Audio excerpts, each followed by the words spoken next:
Hello, collectors, hobbyists, and auction enthusiasts in general. I'm Mike Provenzale, and this is the Heritage Sports live auction closing. Welcome. We're very excited tonight. We have our auction closing via extended bid this evening. Almost 2,000 lots of the most iconic and valuable singles, sets, unopened wax material, whatever you could want on the card side of the hobby. And it's all going down tonight, and we're going to take you through it step by step from beginning to end. So extended bidding begins at 10 p.m. Central Time. You've got 3 hours to get your bids in. And then after that, the 30-minute countdown clock starts for every lot you've bid on. So we're going to have some of our experts, some of the greatest minds in the hobby, and some of the worst hair in the hobby, as you'll see soon, talking about everything in the sale, taking you through strategies, what's important, some of the highlights, and it's a very exciting night, and we're going to go all the way through the auction.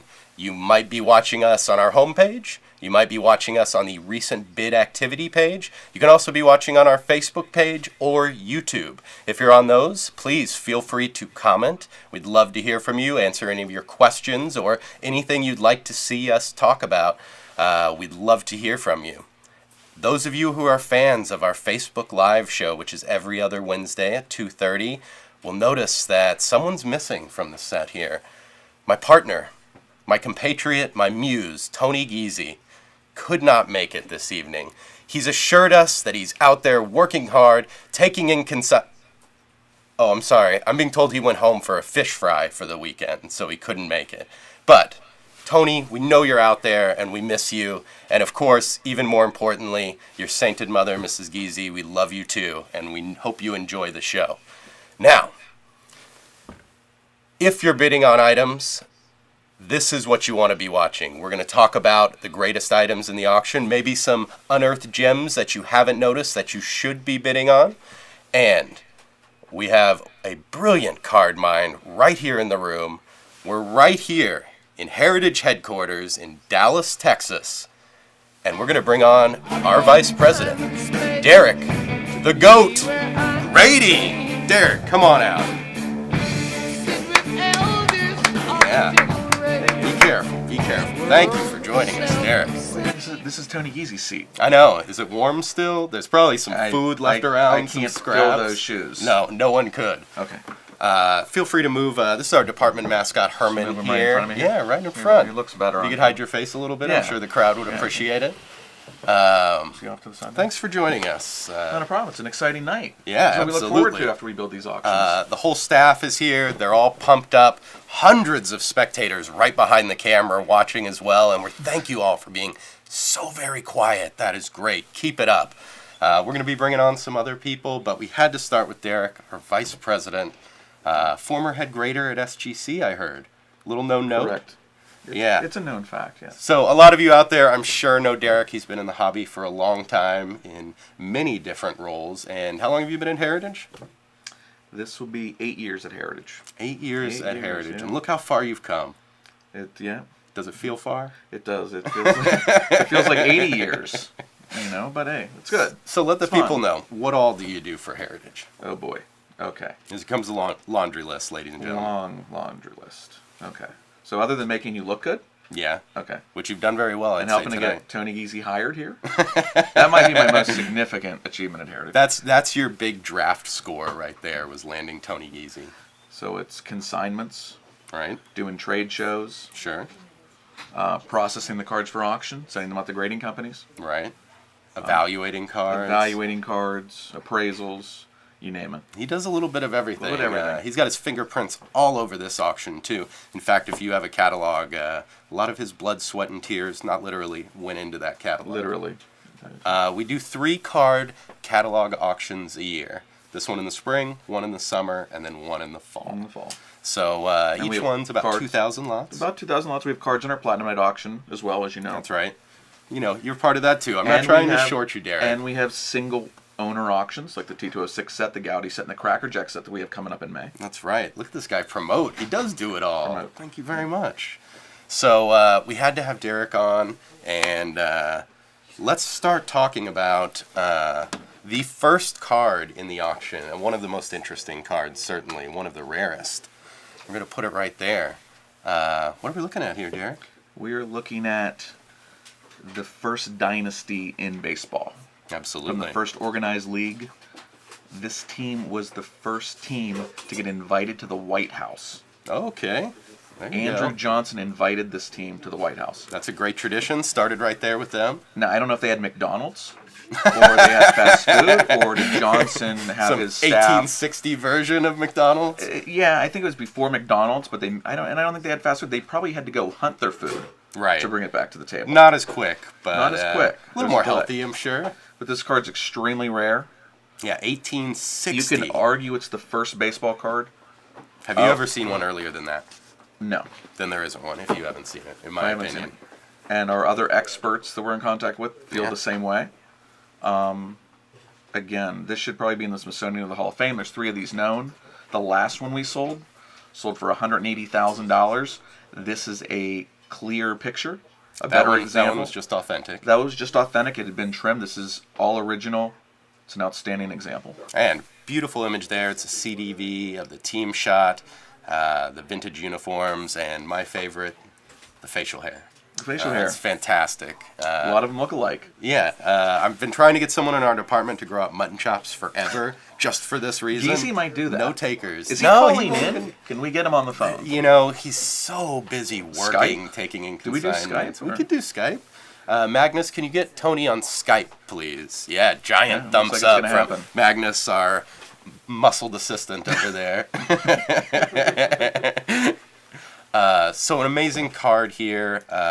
So our estimate on it is $150,000. Right. I believe the current bid is $90,000. Still has plenty of room to grow here. We've got a few hours to go. A few hours to get your initial bid in before the bidding war starts and extended. So this is the Brooklyn Atlantics.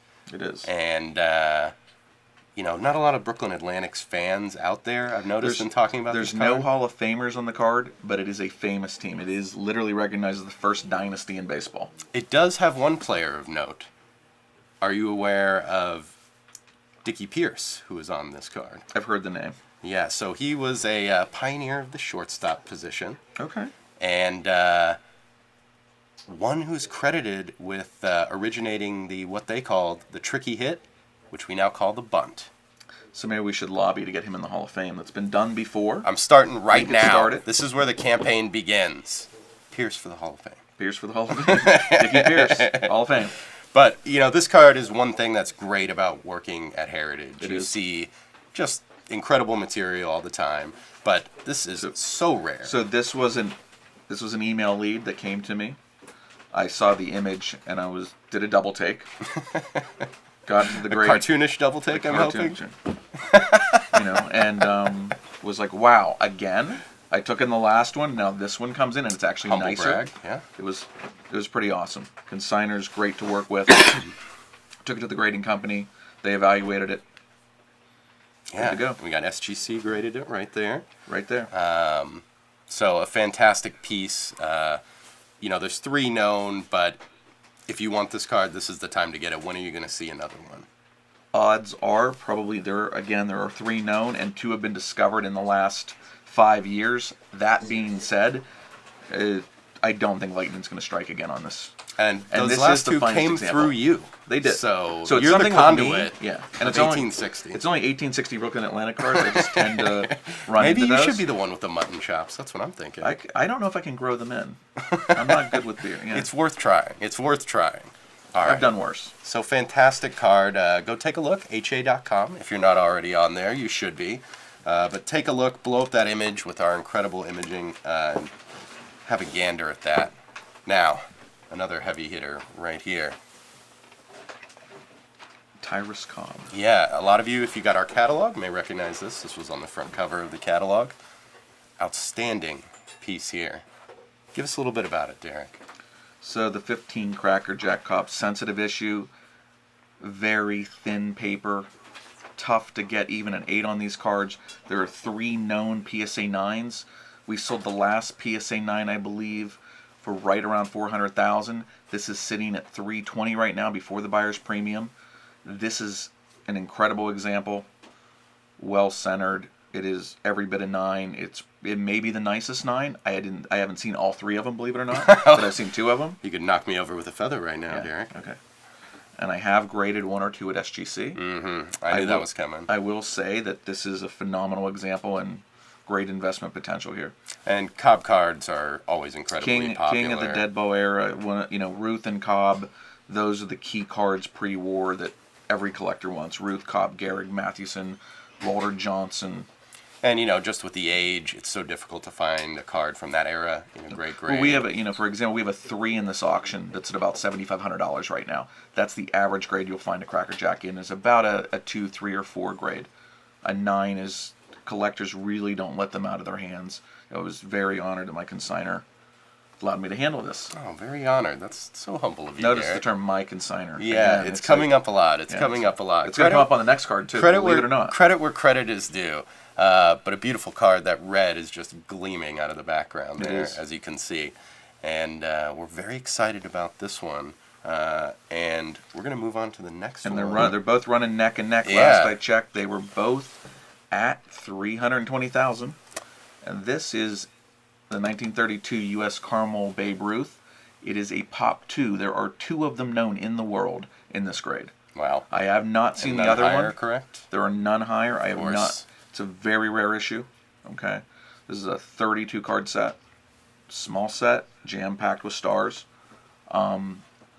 Ruth, what else do you want? An unbelievable condition, being packaged with caramel right there is a stumbling block. There was a find of these in the 80s or 90s, and that's where most of these came from. We're not sure if they made it in to the packs. Either way, this survived it, and it is dead mint condition. Yeah, it's beautiful. It's got a great red background, too. When I think about this caramel set, I always think about some kid popping open the caramel, eating it, his fingers getting all sticky, pulling the cards out. You see the staining on them all the time. And this one is just sublime. Yes. Probably not another opportunity to own one of these. These usually get buried in collections. Yeah. As soon as it's bought, we won't see one of these again. Again, there's 2 in the world. Yeah, and there's one right here, and you can have it. All you got to do, go to ha.com and bid. And we've still got a few more hours to get your bids in before extended bidding begins at 10 p.m. Central tonight. And these are some of the gems of the auction. And there are cards for all budgets. There's cards in here that are $500 the whole way up to $400,000. And we're going to talk about that whole range, but at the top of the show, let's lead off with the superstars. That's why you're here. That's why these cards are here. Oh, thank you. I appreciate that. We do have a question from Mike. Oh, hello, Mike. Asking, are there any modern auto rookie cards? In the auction, any modern auto rookie cards? I think they said in the back that they're coming up later. They are coming up later. We do have some great modern cards in the auction. We're definitely going to be talking about those. Our consignment director, Nick Sapero, is one of our modern experts. Yeah, Nick is the modern expert. Derek is more vintage expert. Is that because you're older? It is because I'm older. Yeah. I'm not 50 yet, so let's not take me there. I wasn't going to get into that. Okay. We don't need to talk numbers. Okay, I'm not even 40 then. But we do have some great modern autograph cards, and we're going to talk about them for certain. So let's move along right here. This is what I'm going to talk about. Okay. Yeah. This is one of my favorite cards. I think I brought that one in also. With yeah, Lee. I figured, Derek. Should we just put his name up with the graphics every time? I think it's Heritage Auctions with Derek. I'm not sure. Just added in the postscript on the side we picked there. this up on a consignment trip in Boston. Mm-hmm. Fittingly. The gentleman had it for 40 years.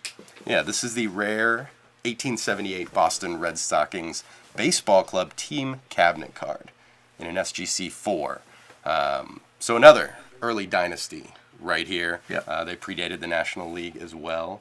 They were in the National Association of Professional Baseball Players to begin, but they won titles in 72, 73, 74, 75, 76, And you're talking 78. 1800s. 18, of course. 1800s, okay. You can tell from the mustaches, that's what we're talking about right there. So they were the Red Stockings, then the Red Caps, then the Bean Eaters, then the Boston Braves, and then now the Atlanta Braves. So one of the longest lineages in professional baseball history right here, and some great portraits on there. Got Andy Leonard is on there. Do you remember when we sold the Andy Leonard collection? of letters. Several was that years a Platinum ago, Night? it was. New It York was at our Platinum Night? New York Platinum Remember Night. we used to do those? I do. I miss those days. I Let's do get too. back Those on are that. fun. Let us know if have you to- want us to come back out to New York and do some live Or events. just come to out there. hang out. Yeah, I mean, we can just chat. We can go, We'll go to steak dinner. or something. Yeah. I mean, as long... Whoever my co-host is, it always comes around to food. It was a little faster with Geezy usually. Geezy's a little bit bigger now. He keeps expanding. I'm not sure. You mean his sphere of influence at Heritage, Yes, right? that too. Yeah. Yeah. But yeah, we got Jim O'Rourke, who's a Hall of Famer, and George Wright and Harry Wright, of course, on there. Does it matter if I pick this up? No. Okay, good. You're allowed to touch it. Thank you. That's why we have Magnus here. Magnus stands up immediately as soon as anyone touches anything. I'm not going to run out the door with this. There's probably the Ruth and the Cobb together. I might, but no. No need for that. No need for that. But the thing I like about this one, the text is just sublime on there. And 140 years old, but no sign of fading on this. It's amazing Very that tough treasures to find. like that could exist. Can't get enough 19th century stuff. Yeah, and we're starting the auction off talking about the older stuff. We're going to get into the modern stuff later. But this is the really old and interesting, and finding things in this condition is astounding. The fact that basically. it exists is astounding. And we have you to thank for bringing it in here, as we discussed. Yeah, I think Lee gets the assist on this one too. But Oh, that's sweet. We're going to talk about your relationship with Lee coming up in a good. little bit. We have a question from Larry Hello, Larry. asking, so when or what year did they start changing the name from the Red Stockings? Ooh, from the Red Stockings. I believe it was when they switched over to the National League. Once the National Association went defunct, it immediately became the National League, and then they rebranded the team name. I mean, I can go on Google on my phone, but I'm going to just go with what he said. Google has killed the sports debate Google- right there. Google has been awesome. Love it. Is this a sponsored endorsement of Google that you're doing right here? I didn't see an ad You pop know up. what? I was going to, yeah. I didn't wear it. I covered up my Google shirt. Yeah. Okay. So moving along, we're gonna keep it old right here. Okay. In light of We're the staying two of us. with the the theme? two of us. Yeah, exactly. So this is the 1887 N28 Allen & Ginter Mike Kelly, and this is a PSA near mint to mint 8. Tough card, tough issue. Yeah, 1 of 8 with only 2 higher, and this And I one's believe just Peter Cameron beautiful. brought this in. Yeah, are we gonna name check everyone who brought in anything tonight? Well, there's 'Cause I'm very gonna few feel things- very left out. Okay, there's only a few things that I didn't in the entire catalog, so I just wanted to make sure I noted the other guys that brought something in. They appreciate it. I'm sure Pete has some specific things he's saying about you right now for shouting that out. But King Kelly right here, one of my favorite things about him is his mustache just popping off of that card. Take a look. The bravado popping of off, it. yeah. The lithographer did an amazing job capturing that mustache, and to this day it is still in perfect condition. And Kelly was a huge figure in the game. He was more than just the best player. He was an ambassador. He was a celebrity. He was the one who inspired the song Slide Kelly Slide, which I hear you singing all the time. Oh, you have? That song slaps. I thought I was mean, just that's all singing there Led is to Zeppelin. it. No? Okay. Heard me sing You've got a little bigger range than that. Maybe in The Shallows lately. It's a Right. good movie. Did you see that? I did. That's I a great enjoyed movie. that movie. Yeah. Maybe we'll reenact a scene later. Do we have to kiss? Yes. No. Quiet from the peanut gallery, please. Crowd. Shh. Silence. Security. Okay. So King Kelly was one of his nicknames. This is 1887. That was the year that the White Stockings sold him to Boston for $10,000, and he became known as $10,000 Kelly. Yep. Which, great nickname at the time. Now, not such a great nickname. And he's an old perhaps. judge card. I mean, That's I'd his take template. that nickname. For you, probably isn't as fitting. But It'd be like $1 million. all right. $1 million rating. Can we? I mean, goat kind of fits your name. $1 million goat.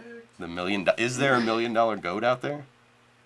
You know If what? there You was, never know. Heritage Is there can find goat it. racing? Heritage can find it. Is there goat racing? There's horse- definitely goat racing. I used Like to be in a India? promoter of goat racing back in the day before I started Goat at racing? Heritage. Okay, yeah. Yeah, it's a smaller sport. It's kind of niche, but it has a following. Really? It has a following. You can see it on ESPN 8, the Ocho.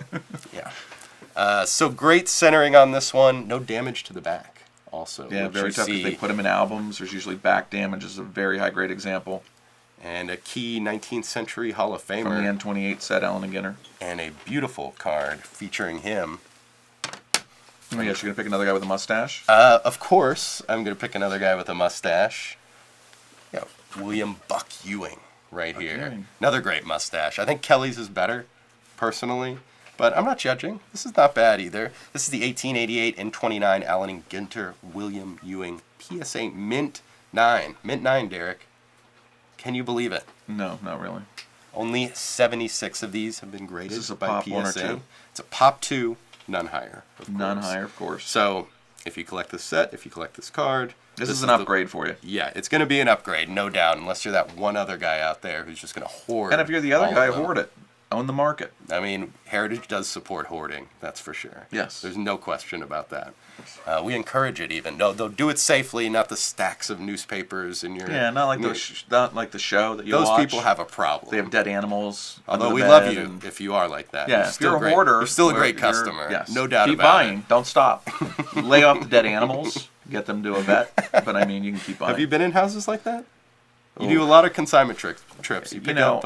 I've been in some where I wanted to put on a hazmat suit, but other than that, most people are pretty neat. Now, you've got a sizable collection. How about your house? Does it look like that? No, come on, hoarders? No. I think you protest too much. Yeah. But back to Buck Ewing here.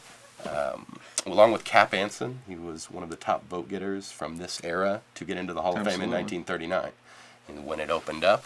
And a beautiful card, great corners on it. What do you like about it, Derek? What do I like about it? Mhm. It's a tough issue Yeah, in this grade. a beautiful find white them- background that is Typically portraits find just them in popping. 3s and 4s. It's, for a 19th century issue, this would be one of the more common 19th century issues. But again, in 8s and 9s, even a 7 is tough.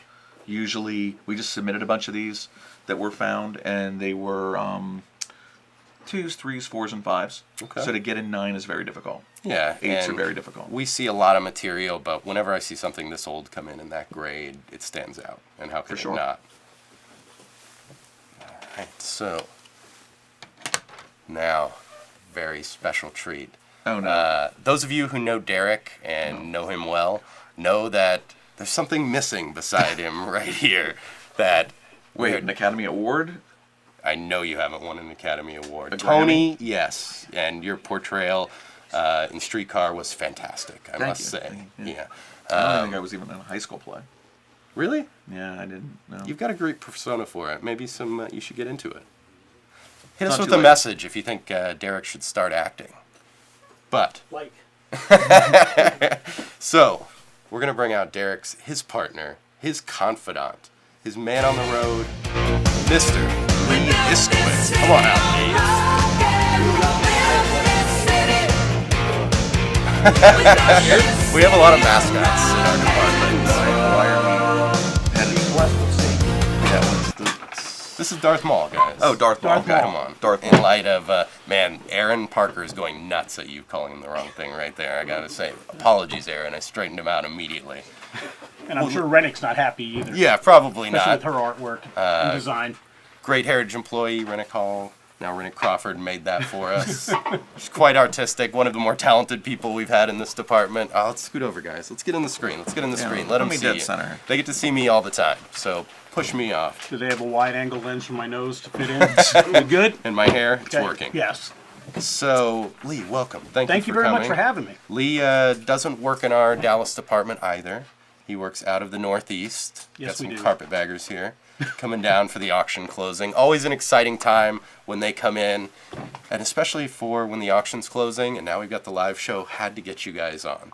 Much appreciated. So I've known you two for 8 years, 8 or 9 now. Well, me for a little bit longer. A little bit longer. I think I've so. known you for almost 12 there, Pro. Okay, well, Since time flies, 04, as they baby. say, and I'm getting older too, so my memory isn't what it used to be. But these two have always been together, and they work together in New Jersey for Heritage, and they travel together, they pick up every consignments time. Sleep in the same together. room together. Not every time. Not every time. We do travel alone. But many Not of you, I'm often. sure, have seen them at shows. I can't get Cody to go on the road with me. I'd love to see that. I'd love to All right, see Cody that. said anytime. That would be Cody's good. scared. Usually, as I'm sure some of you, or just a big hammock maybe. Go with the full so you can cuddle. No. But usually these two are dressed alike even. It's like identical No, twins. no, It's really come on. adorable. Come on. They purposely didn't do it because they were going to be on camera. But earlier they were wearing the same overall knickers outfits. Absolutely. They looked great, guys. We Thanks. try our best. So how long have you guys known each other? It would be now Beginning of 21 SGC. years. 21 years? Yeah. The The beginning of SGC. 1998. Wow. Okay, the origin. The origin Yes. of SGC, yeah. And what were you guys doing there? Well, I was a grader, Okay. and he came in to train. I was You doing trained data him? entry. He was to doing start. data entry. Wow. So that's Believe like the it or not. mailroom. Yes. basically. Yeah, he's basically at the bottom rung. Yes. Like I'm, the totem pole. Like I was like above the ground. Lee was under the ground. So does he bring this up a lot to you, Lee, or He mention does. it? He lets me know all the time that Right. he's the goat. That he, And no one he is better. raised you up from Yes. from the hoi polloi to the Yeah. spot you are today. Yeah, he can now make a living. Yeah. Yes, I'm scraping by. And I do appreciate everything he's done. But Heritage is very lucky to have both of you guys, I'll definitely say. And they make a great team. A lot of you out in the hobby are very familiar with these two, and I'm sure you all have anecdotes about things they've done, things you've seen them done. And we'd love to hear about those if you want to comment right now. Any amusing stories you may have about these two. This should be a nice long list coming in. Then. If anybody that's watching out there, and the crowd needs to settle down over there, but yeah, we go on the road a lot together. So you we guys- are the A show team. Are you guys required to work at the same company? It seems that way. Is there Yes. some kind of pact? I think it's in our contract. Okay. I think we were Siamese twins at one point. I would love to see the scars. You're if you guys older, got but them. that's Yeah, okay. I'm older by 2 years. Yeah, so we couldn't have. Does he bring that up a lot? Not really, No. because he acts like he's 12. That's Correct. true. So, That's yeah. one of our favorite things about Lee, actually. Thank you very much. I will never age. But he knows his stuff. He does. Two of the greatest card minds right here. And let's get into it, Lee. What do you want to talk about over there? What is our first item up? We have a completely graded 1956 Topps baseball set. Every card has been graded 7 or higher. It is very tough to come by sets that are completely graded in auction, especially ones that are graded 7 and higher.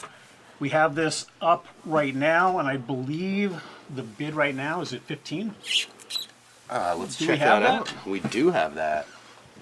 You We keep, can you get keep on. vamping there, as they say in the industry. I'm going to try my best. What are some of the star But cards here in are the set, some Lee? of the stars that we have over here, one of which being the Mickey Mantle card, which is the most expensive card in this set, graded as 7. Most individual 7s are selling anywhere now between 4 to 5 grand. You got 17,000 right now. 17 now. And this just gives anyone the opportunity to pick up a set like this.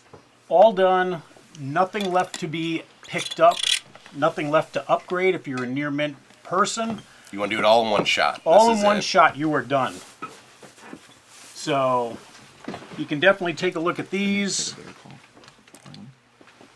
I need to take some bitter calls. Wow, look at this. So I am- This is the fun of the live auction. So Lee, right move here. over here.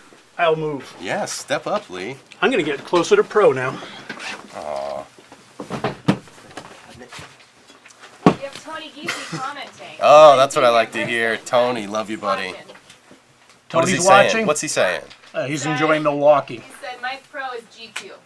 Oh, thank you, Tony. Can't wait to hear what he has to say about me. He only said that because I borrowed this suit from Tony. Everyone here knows Tony wears this suit at least 4 times a week. But I peeled it off of him. How No do you washing. fit It's got good usage, I'll say. A certain aroma, a musk of greatness, as with This had to anything. be like 20 year ago type suit, right? Because if that's Tony's, I tailored it. All right. Don't worry. But it got to look good for the auction closing. There's no doubt about that. so if anyone has any questions about any of the items that we have here in our auction, by all means, please call in to us. If you need something described better, we'll be more than happy to help you out. Absolutely. That's what That's we're here what for. You can Derek, call- myself, Pete Calderon, Nick Cipero, even Andy Saldana. You can He can call help you out. 1-800-US coins to get through to us. We have a whole staff back there answering phones. They'd love to talk to you. Any questions you have, if you're having any issues bidding online, we have the extended bidding. We can help you out with that as well. So 1-800-US coins. We also sell coins at Heritage. A lot of people don't know that. I didn't know. We have a little tiny coin department here. Wow, I hope they're doing well.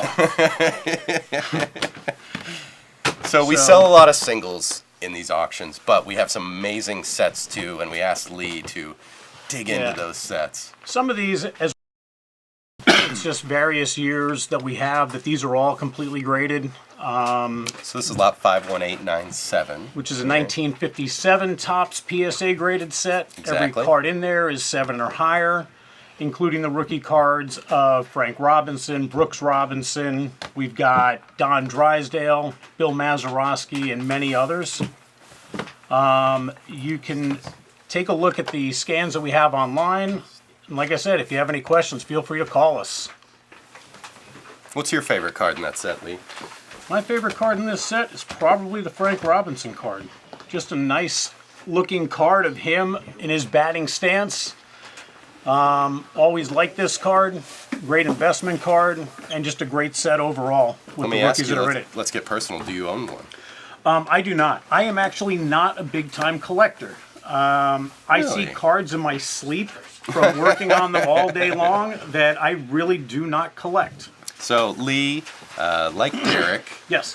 he takes in consignments, he goes to shows, but he also processes the cards and does a lot of the descriptions and a lot for the sets, which are time intensive. What all do you have to do to write a set like this? Well, He shakes his head immediately. this is exactly where I'll say. This is where I actually have a one notch up on Derek because I actually process more than he does, but he also travels way more than I Derek do. will be back out here in 10 seconds. I'm sure he flat to was. dispute that. I missed him. That's why I I mean, wanted to get him back here. Maybe not 10. He's not going to run that fast, but we'll give him 30 to 40 seconds. But, I mean, one of the key things that we do when we're going through these types of sets is pulling out cards that we think are going to be viable candidates for grading. Sure. Having been at SGC and working as a senior grader there for 4 years, we know the types of cards that would be perfect to pull out, that we can help maximize anyone's collection. So we really focus on that a great deal. And in turn, we see some of the prices realized of these sets, and they're phenomenal for our clients. Sure, and that's a great service we offer to our consigners. We handle all the processing, the grading. If you have a raw set and you want to sell it, you don't have to trouble yourself. You don't have to think about it. You give it to us, and we're going to take care of it.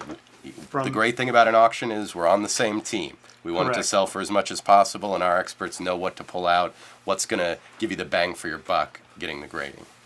Correct. We have a question and a comment from Larry. Hi, Larry. Asking, is that 56 set a PSA registry set? Yes, it is. And then a comment, he just said that the 57 set is underrated in his opinion. Agreed. Agreed. Completely agreed. That's why I bring up the 57 set with the amount of rookies that are in it. I do believe it's an undervalued type set and one that is a good play for the level that it's at right now. Absolutely. So then we have a 1960 set. This one is almost completely graded by PSA. There's probably, I think it's 400 plus cards that have already been graded. So it leaves you not very much further to go in terms of completing your set for a nice overall near mint grade. You have cards in there that are that grade 9, 8, 7, 6, but for the most part, they're really in that near mint category. Some of the bigger rookies in here are Collier Strimsky. He's the big one in here along with Willie McCovey. There was a nice all-star run in this series too, which then allowed for, I believe that there's at least 3 Mantles in this set. So it's a nice star-studded set. And it's at 14,000 right now, currently. Okay. Very nice. And these are just some of the cards that are in it. Once again, you can always find this on ha.com, as Mike would say. Hopefully you're there already. Hopefully. But you could be watching us on Facebook, and thank you to our social media followers. We love you guys. Oh, absolutely. I'm enjoying my first round on this show that Mike has here. We all have. This is a heritage show. The one who likes to make a fool of themselves, so they give me this position right here. Well, wait till the next time when I come out here. I expect costumes. That's Yes, the one thing we will have I that. can't get anyone else to do. And why not? Anyway, the next set that we have up is a 1961 set. I know that I picked out a lot of sets. No, but we this like is- that. A lot of times we talk about the singles. There's a lot more of the singles that go up on our social media. They get a lot more attention. But there's a ton of collectors out there who collect like this, the sets, and those that want a completely graded set as well. Like I said, these all go to the fact that you have nothing left to do with these. It's just you can buy it, put it away. If you ever choose to upgrade, you can always do that all along the way. But And we can help right you with here, that, of course. absolutely we can. But right now we have everything taken care of for you where these sets are concerned. In this set, I know that I think there are 5 Mantle cards altogether in this set. The rookie cards you have in here of Juan Marichal. You've got, who else have we got in this set? It's not a heavily, you got Ron Santo, but it's not a heavily, rookie card selection, but it is a high impact star collection. Especially with the high series with a lot of the star players of Aaron Mays. So you got a bunch of different cards of each individual player. And you got 61 and you got Mantle. That's always 61 with winning Mantle, and you got combination. Maris, his being the number 2 card in this set, being that he hit 61 home runs that year. Phenomenal set. all right. And of course, if you have any questions or comments for us, please let us know. We'd love to hear from you. And what lot number is this there, Mike? What lot number is it? Yeah. 5293. Oh, Cat jumping in Cat there. is on top of this. And we thank you very much. And once again, I feel redundant in this, but yes, another PSA graded set, all filled with 7s and above. You have the major cards in here are Pete Rose, Roberto Clemente, Mickey Mantle, Willie Stargell. A great selection. Pete Rose, who, in my opinion, should be in the Hall of Fame, but continues to make a clown out of himself every which way he goes. Oh, should we get into that? We can. With all the baseballs that he has signed in his day. We do see a lot of Pete Rose baseballs. I think there are a lot of people out there who want to see him in the Hall of Fame. A lot of people buying those baseballs and whatnot. They do. He's got a shop out in Vegas, right? He does. Pretty much signs anything on a baseball. Apparently, he's responsible for JFK's death. We have sold According to baseballs him. where he attests to that. Yes. So Yeah. this set right now is at 16,000. This set is at 16,000. Another, like I said, a lot of people jumping into these types of sets just because of it's already complete. You've nothing left to do except buy it, enjoy it. Enjoy. And that's really it. I'm kind of a lazy person, so this is how I like to collect. Just buy it all. It's graded. Let Lee or Derek do the work for me, and then I just sit back and enjoy. Correct. And Larry that loves the color on this set. Okay, Gary loves the color? Larry. Loves the color. we like Larry. Larry's filled with questions here. And Larry's comments. very active on our social media. We really appreciate him. Thank you, Larry. He is, yeah, absolutely our top fan right now. Keep it up. Absolutely. And while we have a second, I'd like to give a shout out to our operations staff. Without a doubt. They don't get a lot of the credit, but they do all And the they hard, should. dirty work. They're in the trenches here, and just off screen, they're hustling around getting us all the stuff we needed. Although I'm still waiting on a sandwich over here. I think you might be waiting a little longer. I'm not sure if I'd want to eat it now, but No, but the guys like Catherine, Cody, Victoria, Aaron, who aren't here, Teresa. they do an amazing job, and they have an incredible job. They handle the 25,000 plus lots that come through Heritage Auctions every year. They handle the authentication of them. On the card side, they verify every single set. They go through, the card guys write it. This is a little peek behind the curtain here. The card guys write it, and then operations goes through. You look at those huge descriptions for the sets with the counts, the grade. They go through every single one to make sure it's accurate. And you talked about seeing cards in your sleep. I'm sure they do exactly the same thing. Except with memorabilia added on to it. Right, and that's just half their job. So Correct. we appreciate them, and thank you very much, guys, for everything you do. Now, So, back to back Lee to Splits and the sets. Yeah, back to these sets, which I think we've got like 3 more. But Okay. Hey, we could do this all night. I don't mind. People are begging for it. That's great. Larry, for sure. Larry is absolutely on top of this. So anyway, we have the 1966 set. Once again, all cards are graded 7 and above. There's a good chance to take a look at these. There you go. Basically on our website with our full-blown scans, you can really see the quality of the cards and how this particular consigner really, went the extra mile to make sure that he collected nice cards. This is currently at 13,000 right now.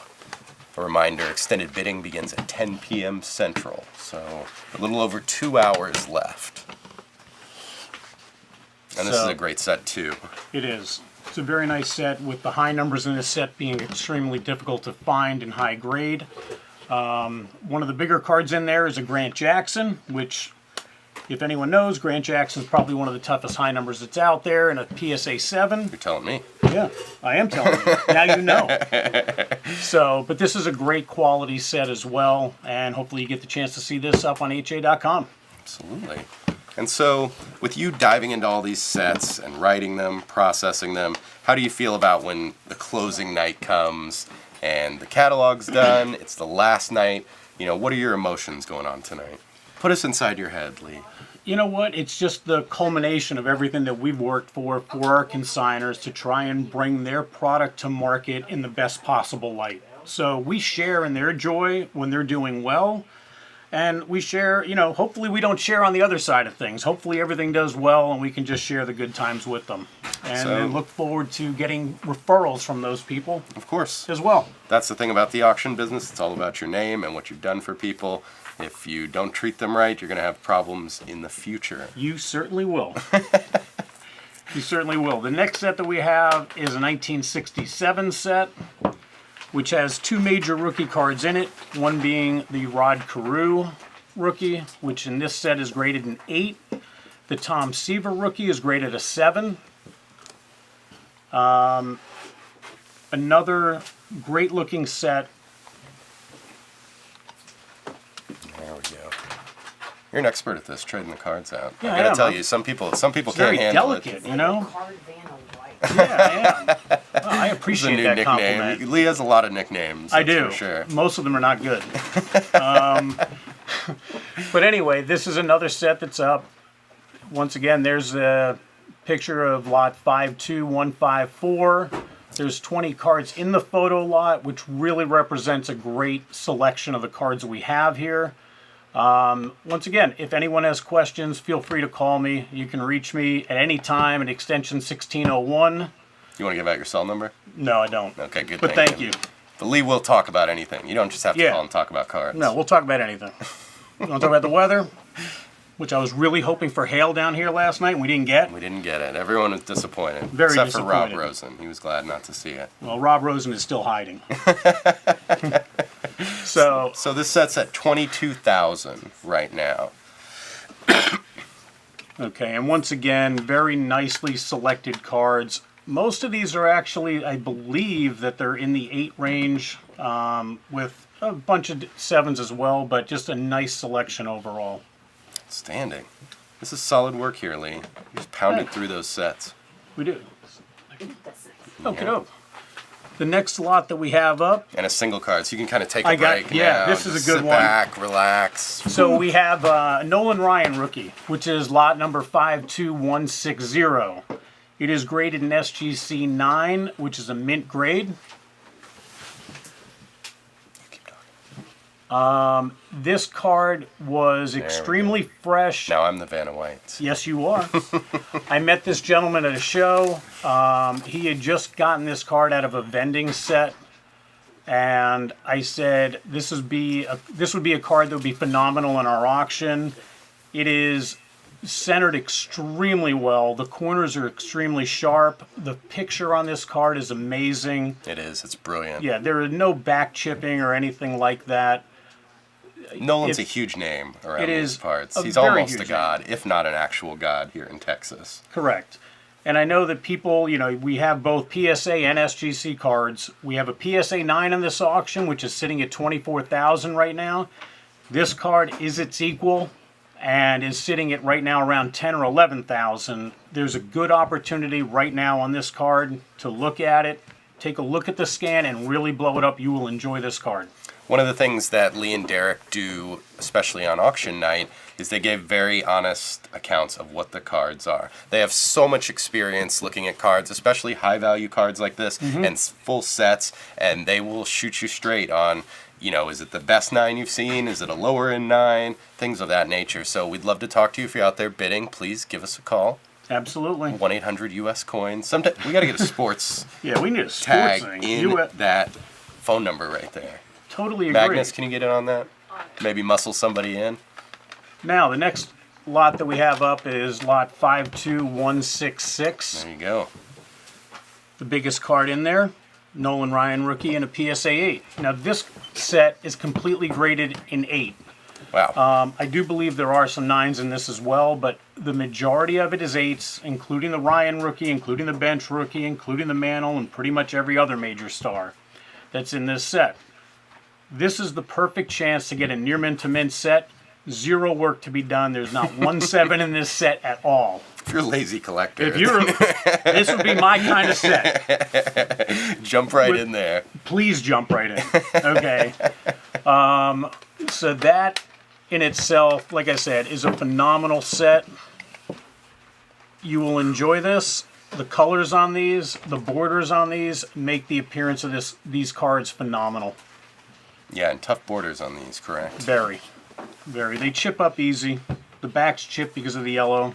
But this set, very well done. Those little insights you've got there, Lee. That's what I love about hanging out with you. All that card nerdery we can really dig into. And boy, do we have it all. Sorry, this will not fit on the little easel here, so we're moving it for right now. We'll put it in Don't back. worry, the easel will be back. So what we have here is a sealed 1986 Fleer basketball box. Very popular item here. Very. Usually within a box, you're going to find either 3 or 4 Jordans, probably the same for the stickers. In this, there's other rookie cards in here. Patrick Ewing, Drexler, the names go on and on. No better set for Hall of Fame rookie talent than None. this set right here. You This can't is- touch it. You got Can't touch Barkley it. in there. Yeah. And if you remember, if you go back to like 1986, 87, when Let's they do first it. came Let's go out, back. let's go back there. You could buy boxes for not $6 to $8 a box. Okay, if you think about it now, these are now trending at that 35,000 to 45,000 plus type range. Finding these, they're getting slimmer and slimmer because we see these pack breaks happening all the time and people Right. opening them. So the more that they get opened, the more that these are going to continue to increase in value. And whenever we put one of these wax boxes or wax packs up on social media, the debate begins immediately. Correct. Hold it as an investment or pop it open. There's so many people who say they'd rip it open immediately. And that would be a lot of fun. And It maybe would we be. should do that on the show one time. Not to this one, Why not? but Chris, we're buying a box. yeah, that's true. I forgot to tell everyone. Our boss, the boss of bosses, Chris Ivey, will not be appearing tonight. He is not available. Have you done anything to his office while he's been out? Any pranks? Do you think I'm going to let you know right now? Just checking. I just wanted to He'll make be amused sure. when he gets back. Maybe he won't. But these boxes are they're all sealed by Baseball Card Exchange with So you know Steve they're Hart. legit. So you know they're legit. They've been checked out. This box has been sealed. They have everything on the bottom to describe it. And they actually have that there are 3 Jordan stickers on this box. So that you already there you know. go. All right. All right. Lee, much appreciated. Mike, it was a pleasure being here with you. Before you leave, Yes? people who watched our last live closing show know we threw out a few sports hypotheticals to some of the guests. Okay. And I'm going to give you the same. Are you familiar with Manute Bol? I am. Yes, so Manute Bol, 7'6", center, outstanding 160 shot. pounds? Pretty much. But, so the hypothetical to you is, your body's staying the same. Would you rather have Manute Bol's legs, just his legs on your trunk, or just his arms on your body as is? You can think it out. It's a big question. You know what? I am going to think that out, and I'm going to give you my answer when I come back in my next segment. Give your answer off the air. Yes, and you can all boo all you like. The crowd is The going crowd nuts. is turned against me on my Throwing first stuff. visit. Hey, come on, we got valuable stuff Man, up I think here. I'm going No to go need heel here for like a nice wrestling term soon. Not bad, not Thank bad. Tony's enjoying that term. I know. I have to take over a little bit for Tony. We're still thinking about you, Tony. We love you, Tony. Well, Lee, thank you. Thank you. Now go get on the phone and talk to the customers. I am going to do that now. Outstanding. All right, we're going to talk about a few more items here. We're going to keep it really old for a little bit longer. But this is the 1888-89 N173 Old Judge Cabinet Hugh Duffy. And this is an amazing card right here, his rookie card, if you can imagine that, Sir Hugh. And an outstanding player. were 5 poses in the N172 Old Judge series. This is the N173, and this is the highest graded for the whole set right here in an SGC 88, his rookie card debut. An outstanding player, 1894, he batted .440. Magnus, what do you think about that? Nodding, yes, impressive. And this is the first time we've offered this pose for this card, and obviously in an 88, there are no flaws to report. It is just beautiful. It's the highest graded example for Duffy, and it's the highest graded example for the whole set in SGC. So just a beautiful piece there, and some vintage baseball. And we're going to keep it there. Got another cabinet card we're going to talk about right now. These are some of my favorite, the cabinet cards. It amazes me that these exist at this size and this longevity, that they've lasted. And this is a classic right here. This is the 1902-11 W600 Sporting Life Type 4 Honus Wagner uniform, John, quote, Hans, unquote, Wagner, in an SGC VG3. Long title. It's almost like a modern card with a title that long. A lot of identifiers, but it's significant because of that uniform signification right there, and this is just a premium artifact. One of the things I love about it is the Carl Horner photograph used there, and I bet you guys recognize that image. That's from the famed T206 Wagner card, of course, and some Heritage promotion you might have seen today, possibly as well. But similar rarity between that one and this one is the ad for the Sporting Life publication and a beautiful studio cabinet portrait. This one's a must-have for Wagner fans, and you see along the bottom it's got the name and the club affiliation and the position right there, and just a regal portrait of the Hall of Famer, one of the best players in history. And this is an incredibly rare cabinet. You know, at this size, to have it even survive in any condition is incredible. But a beautiful example right here. You still got a few hours left to go if you want to bid on that one, and why wouldn't you want to bid on that? Okay, another Hall of Famer. Of course, we got a lot of Hall of Famers here. Oh, look at that perfect placement. Done it again. This is the 1903 E107 Bresh Williams Christy Mathewson. It's an SGC1. Incredibly rare card. A lot of people out there might not have even seen one. That's how rare they are. And this one is fresh to the hobby. You gotta love when that happens. This is one of the first major sets of the 20th century. And of course, Mathewson is the most desirable and most elusive card in that set. And a great example here, not in the best condition, of course, but just surviving from 1903, and it's so hard to come by.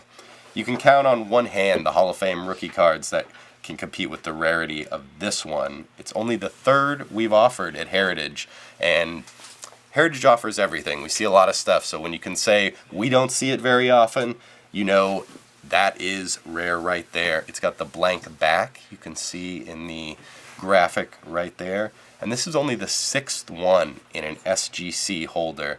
And I love the portrait. It's got quite a bit of damage to it there. It's graded D1, but very regal portrait.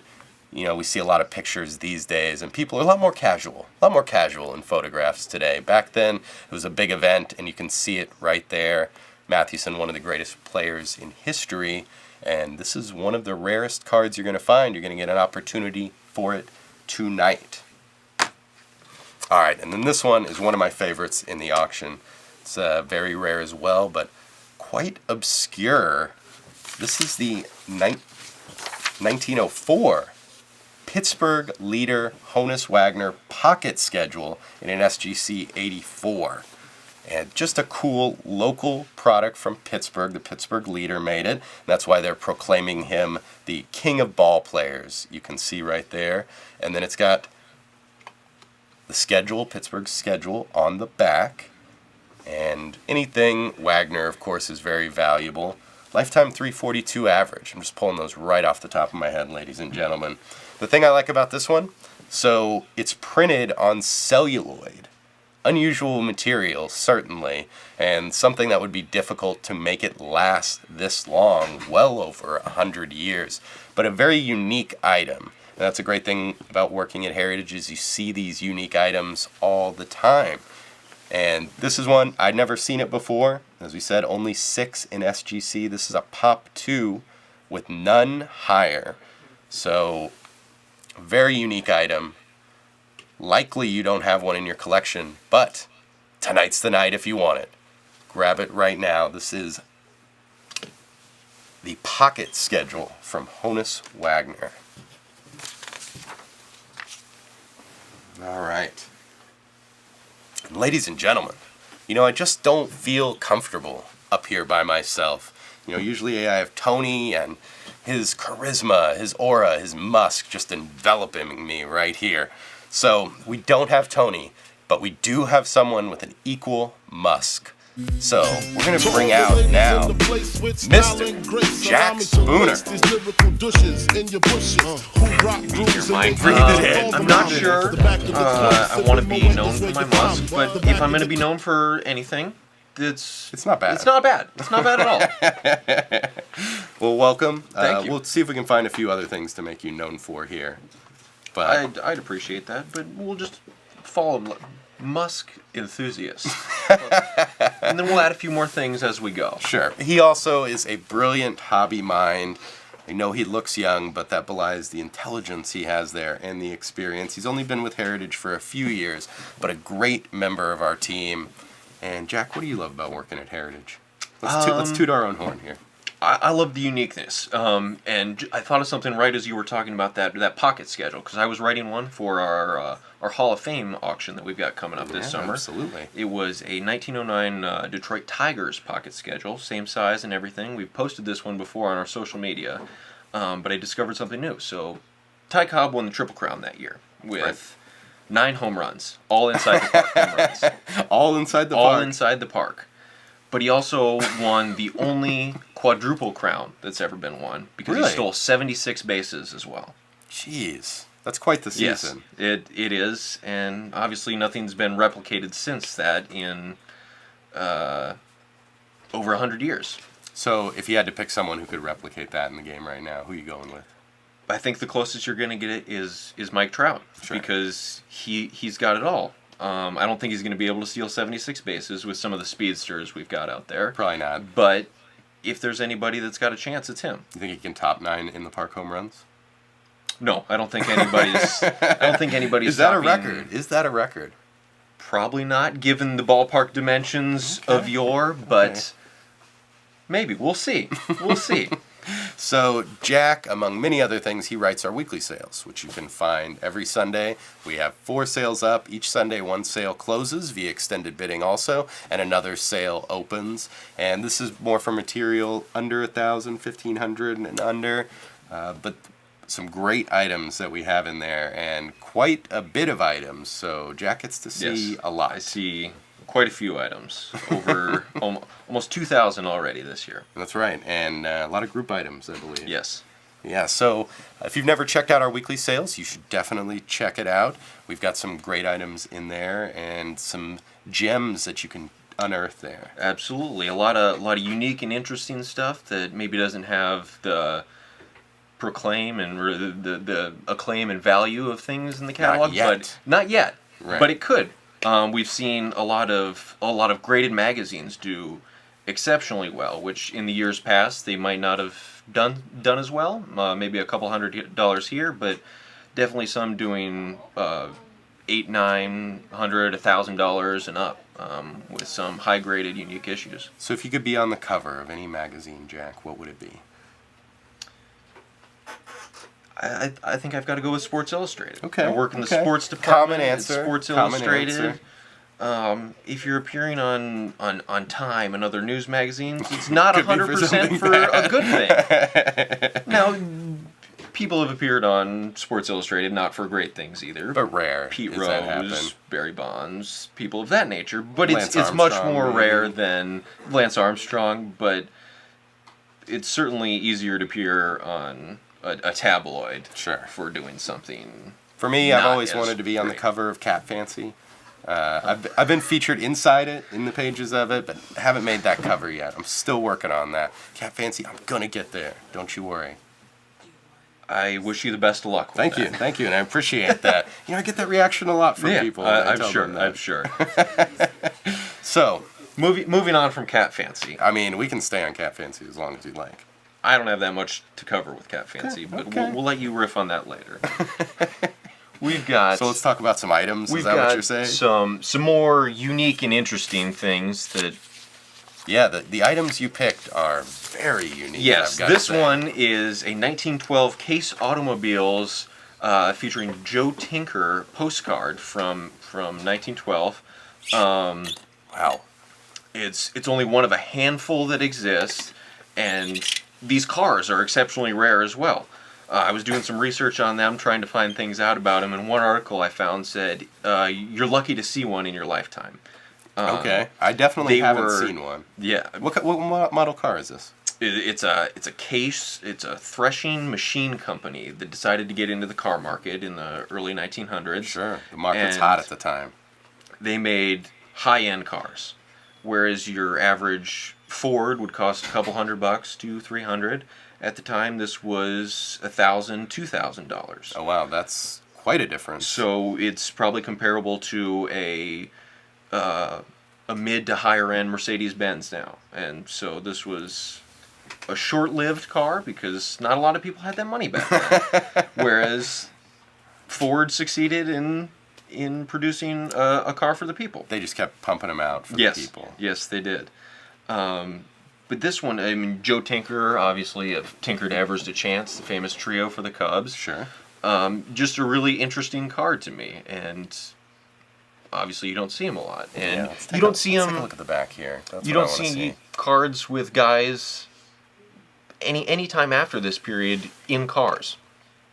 There are some more modern cards in the Topps Update sets that will have guys at the All-Star game, maybe image variations of the parade of them waving to the fans. Sure. But they're not dressed in full suits with hats and dressed to the nines and making how a come show nobody of it. wears top hats anymore, Jack? I think we need to bring it back.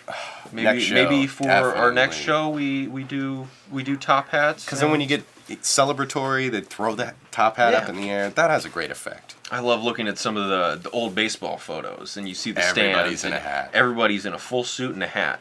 It's Could fun be to the try middle and of July. Try and pick out the one Yes. guy that isn't the Yes. his wife washed the hat with a pink sock so he couldn't wear it out, and just standing out like a sore thumb. You hate when that happens. Tough to see because they're all black and white though. Yeah, sure. But sure. maybe.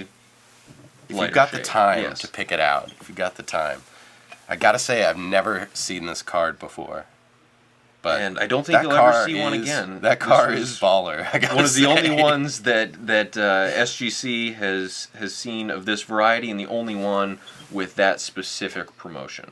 I'd like to see a card set come out with this promotion now. Just an athlete and Athlete in someone the car. from the car company sitting in the car with them. So the gentleman that is driving the car is a famous race car driver from the time, which different race cars now. But who do you think we could get in a car?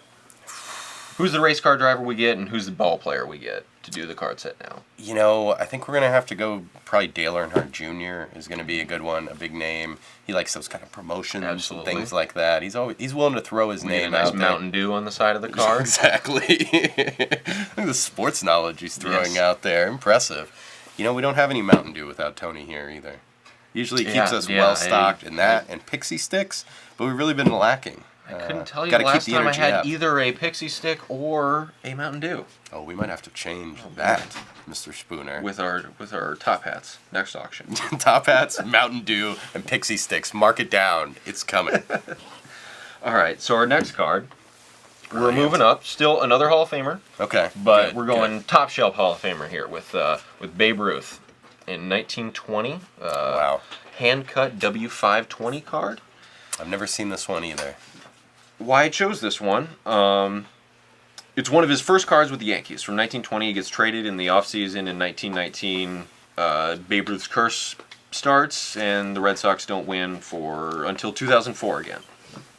But what makes this card interesting is you can clearly see it's Ruth on the card. Sure. It's a decent depiction of him, but he's throwing right-handed. I was just about to say. Babe what's Ruth going on is there? famously left-handed. He wasn't ambidextrous, do we know that? We don't know that for sure. A deep guarded secret he kept? It's possible he was. I've definitely but, seen him in photos drinking beer and eating hot dogs. with Yes, his right he hand. definitely could No doubt drink about and that. eat with both hands. We're not sure if he could throw well with his right hand, but this card definitely offers that. And unlike a lot of cards from the era, this one came in a full sheet instead of a strip. Okay. But hand cut, this one's graded a 2.5, which is a pretty decent grade for being hand cut. It's got the blank back. Do you think you could cut a sheet finer than that? With the modern implements we have With the today? modern implements, I think I could. With a pair of 1920s scissors, Which we do have some here. believe I'm me. not sold on that. Maybe that's something we could put up on social. Yeah, Tiny- we'll mock up a sheet. We'll have marketing print one of these out, and we'll see if we'll have a card cutting They contest. really love doing these little extras for us And then- projects. And then we'll have Lee and Derek grade them. Competition, who can cut them the best, and then they get to compete as to who's the best grader. If you folks out there can get behind this competition, we'd love to hear from you on that. Anything where we can pit Lee and Derek head to head is always a good absolutely. thing. They really have a sibling rivalry situation. We could set some lines as well and get some betting in on it. It always goes to betting with you, Jack, right? You got to make that extra money on the side. Absolutely. I don't have these multi-$1,000, $100,000 cards sitting. Well, this one's at $850 right now, so still a great chance for those of you who want to bid on this. And it's likely you don't have one like this in your collection, so here's your chance to get it. And you're right, that's crazy. He's throwing with his right hand. Yeah, just a unique story. Not the most valuable card ever, but one of his first as a Yankee, and certainly a good story. Well, that's one of the fun things about working at Heritage, too. You know, we see the crazy valuable items, six-figure items, but we also see just the really strange and unique and rare items like this. Yeah, it may not be worth 10 grand. Maybe it is. If you want to pay 10 grand for this card, I say go for it. Absolutely, You behind that? absolutely. I think we need 2 people to get it there, but Sure. So we need 2 of you, so you guys hook up. Let's get this up to 10,000, and it could be the highest selling version of this. Yeah, Very cool card. So here we got a 1927 W560 Lou Gehrig, 3 of clubs in a PSA Mint 9. Now, what's interesting about this is 1927, obviously a famous year for the Yankees. Win the World Series, Murderers Row, Babe Ruth hits 60 home runs. Babe Ruth does not win the MVP that year. Lou Gehrig does. And it's one of only 2 or 3 cards that he has from that year. And so Babe Ruth didn't win the MVP in 1927 because of the rules at the time, and once you won one MVP, you couldn't win another. And he had already won in 1923, so Gehrig, who hit in the upper 370s that year, and drove in Ruth countless times, hitting right behind him, secured his first MVP. But Babe Ruth's famed 60 home run season, he did not win the MVP. I know, that's unbelievable. Yes. Hard to believe, but one of only 2 or 3 different cards of Gehrig from 1927. And the playing card aspect of Yes, it. Interesting. Yeah, he's got a few different variations where it's different suits and values, but definitely something to put a complete run of all of his different cards from this set together. This set was all playing card? All playing card related, jokers included. Who are the jokers, do you know? Ooh, I looked it up, but I forgot. We'll come back to that one later. Yeah, if anybody out there knows, holler at Magnus on the comment board, and he definitely will let us know. But that's another very unique set we've got there. Yeah, unique set and a unique grade as well. PSA Mint 9 from 1927. Lou Gehrig's first MVP season. It's tough to beat. It's good value, I believe. Impressive. You know, Yeah. you were talking about Gehrig driving in Ruth, which he did many times. I just always imagine it as Ruth. He was so boisterous, walking in, making a show of it. But every time you see Gehrig, he's always got his head down, very humble. it's just, they made such a humorous pair. Yes, yeah. It's too bad they didn't have reality TV back then. That would have made for an outstanding reality show. Probably wouldn't have thought of highly as Babe Ruth as we do now, but who knows? We might like him more. I don't know. There's He's a more lot of human. people out there on reality TV that their bad behavior is encouraged, we'll say. Ruth certainly was, and and we love him for it. Maybe we could just put together a sitcom or something. I think it's possible. I'm on to that. You want to get started writing the script? Yes, I will do that right now. We'll come back maybe with a early draft later. Okay. And Making lots of promises over there. Top hats, scripts. I know. We are making a lot of promises. I hope nobody's writing any of these down or recording this or keeping it somewhere on the internet to live we forever. will both certainly forget within the hour. I've already forgotten what we're Correct. talking about. I haven't forgotten the top hats. I'm into that, I am but I've on forgotten that. the other things. And, you know, I know a place. I've got a top hat guy. Great. So we Perfect. can handle that.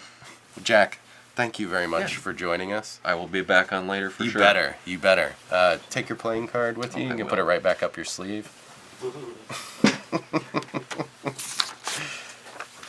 All right. So, everybody out there, let's see what time we're at. We're at 8:12. So, just under 2 hours to get your bids in before extended bidding begins.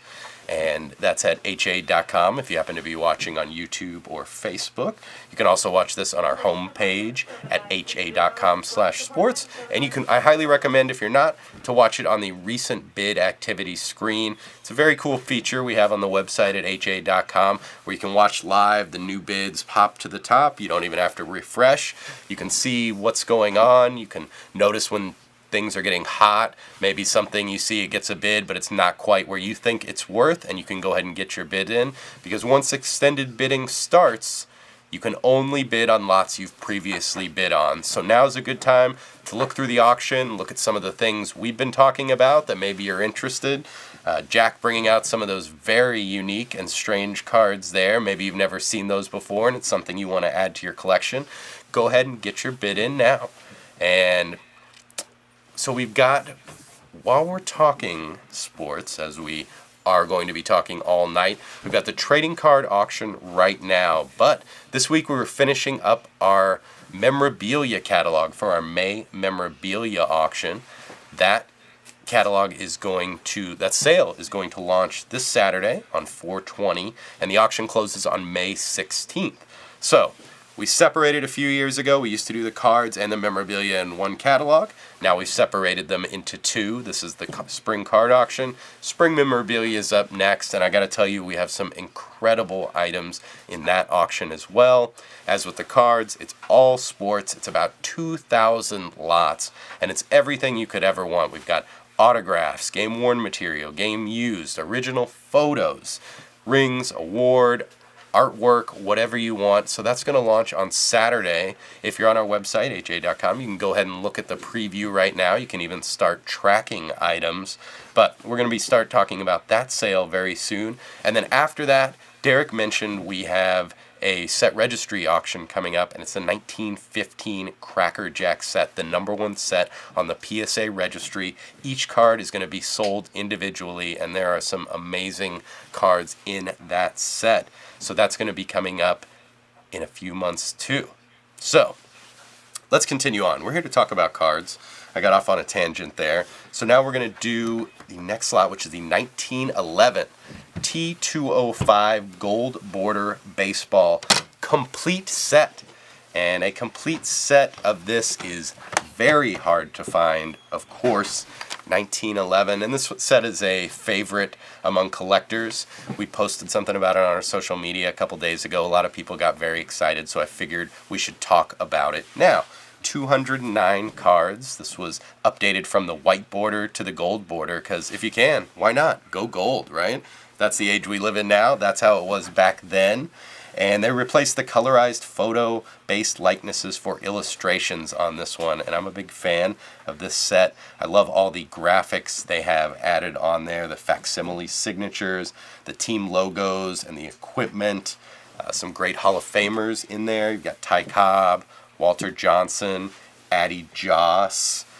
John McGraw, Cy Young, and then you also had minor league players in this set, and those 12 minor leaguers are the really hard ones to find, and those are in this set as well. It's a complete set, nearly completely graded, but just a beautiful set. It's got all those extras on the cards. They really put a lot of time and effort into it, as you can see, especially in that era. Couldn't just whip it up on a computer like our marketing department does so quickly, because they're experts, not because it's easy, but because they're experts. But a very cool set. A lot of people collect this set, and if you're just getting started or you want to jump into it, like Lee said earlier, why not jump into it with a complete set? You don't want to do all the work, you don't want to piece it together, and this is a hard one to piece together. You got Pete Calderon nodding in the background over there, he knows. But get it all complete, all at once, here it is. Larry says those gold borders are amazing. They are amazing, he's right. Very hard to keep in good condition too, and this is a nice, finely graded set. Let me sneak off over there. Okay, now, here we go. I gotta find my cabinet card holder. Here we go. And this is another one of my favorite items in the auction. This is the 1912 Boston Garter Christy Mathewson SGC 10. And this is just crazy rare, this one. This series is one of the most unique and rare sets that was ever issued. And if you're looking at it, you can see just how interesting it is. How many cards do you know that have a Hall of Famer not wearing pants? And yeah, we've got a few people here that are not wearing pants as well, but they're not Hall of Famers.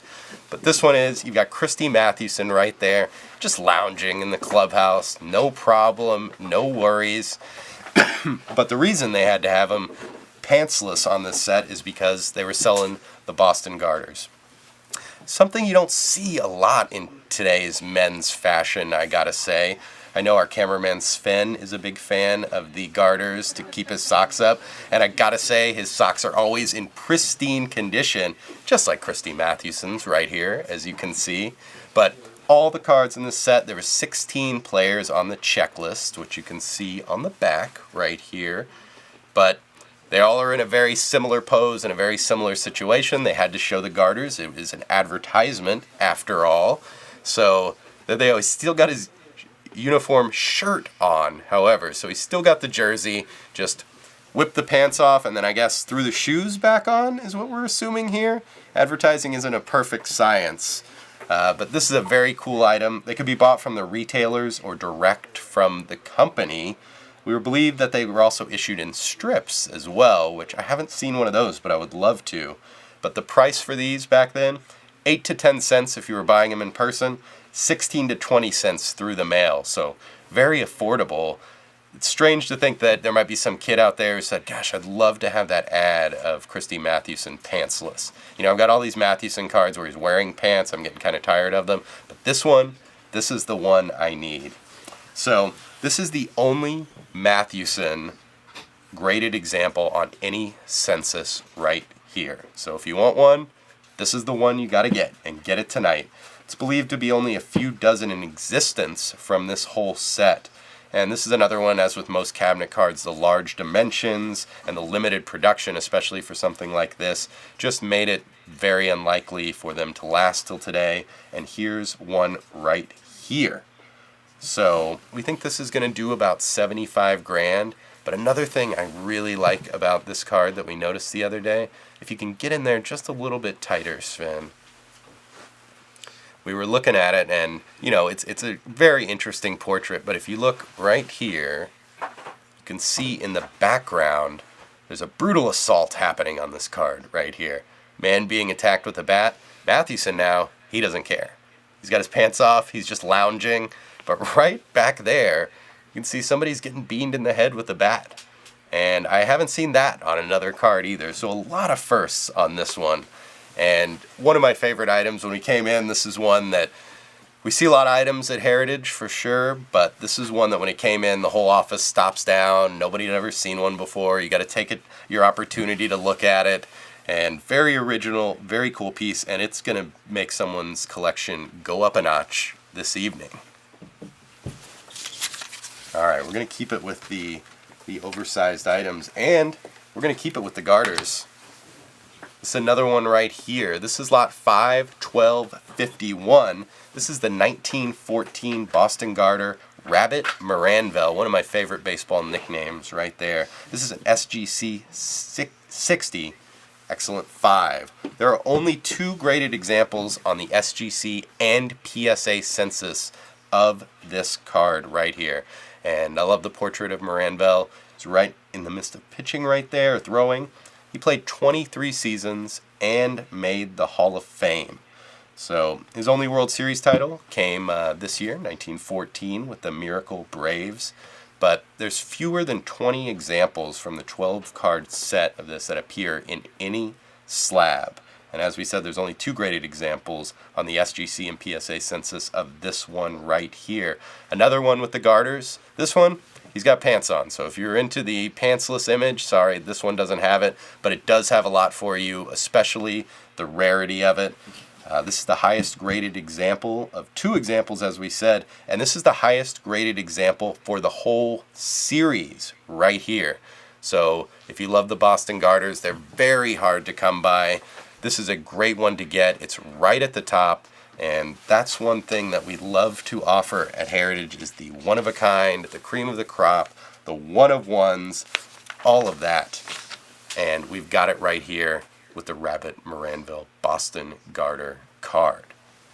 And speaking of one-of-a-kinds and one-of-ones, we've got another individual, another great brain, one of the hobby favorites. Ladies and gentlemen, please welcome Mr. Pete Calderon. Yeah,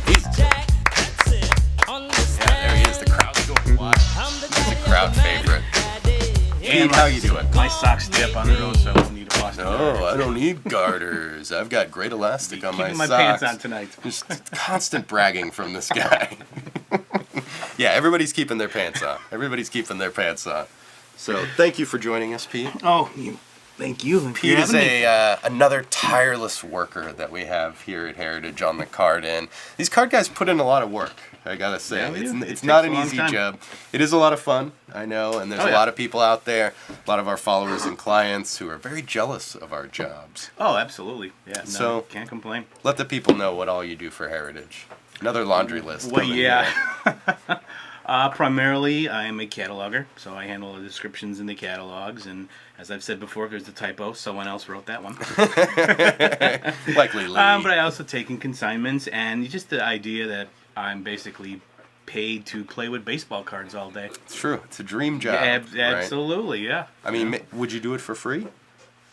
Exec Yeah, is watching yeah. right now, so Yeah, I don't want to give them any this is on the ideas. internet forever. This is staying up forever, so careful what you say. No, I must admit the income is nice. And my So take landlord that. appreciates it. Honda Financing appreciates it. So Pete takes in consignments for us. He handles so much of the processing here in our Dallas office, which there is a ton when you see the volume that we do just on the card side alone.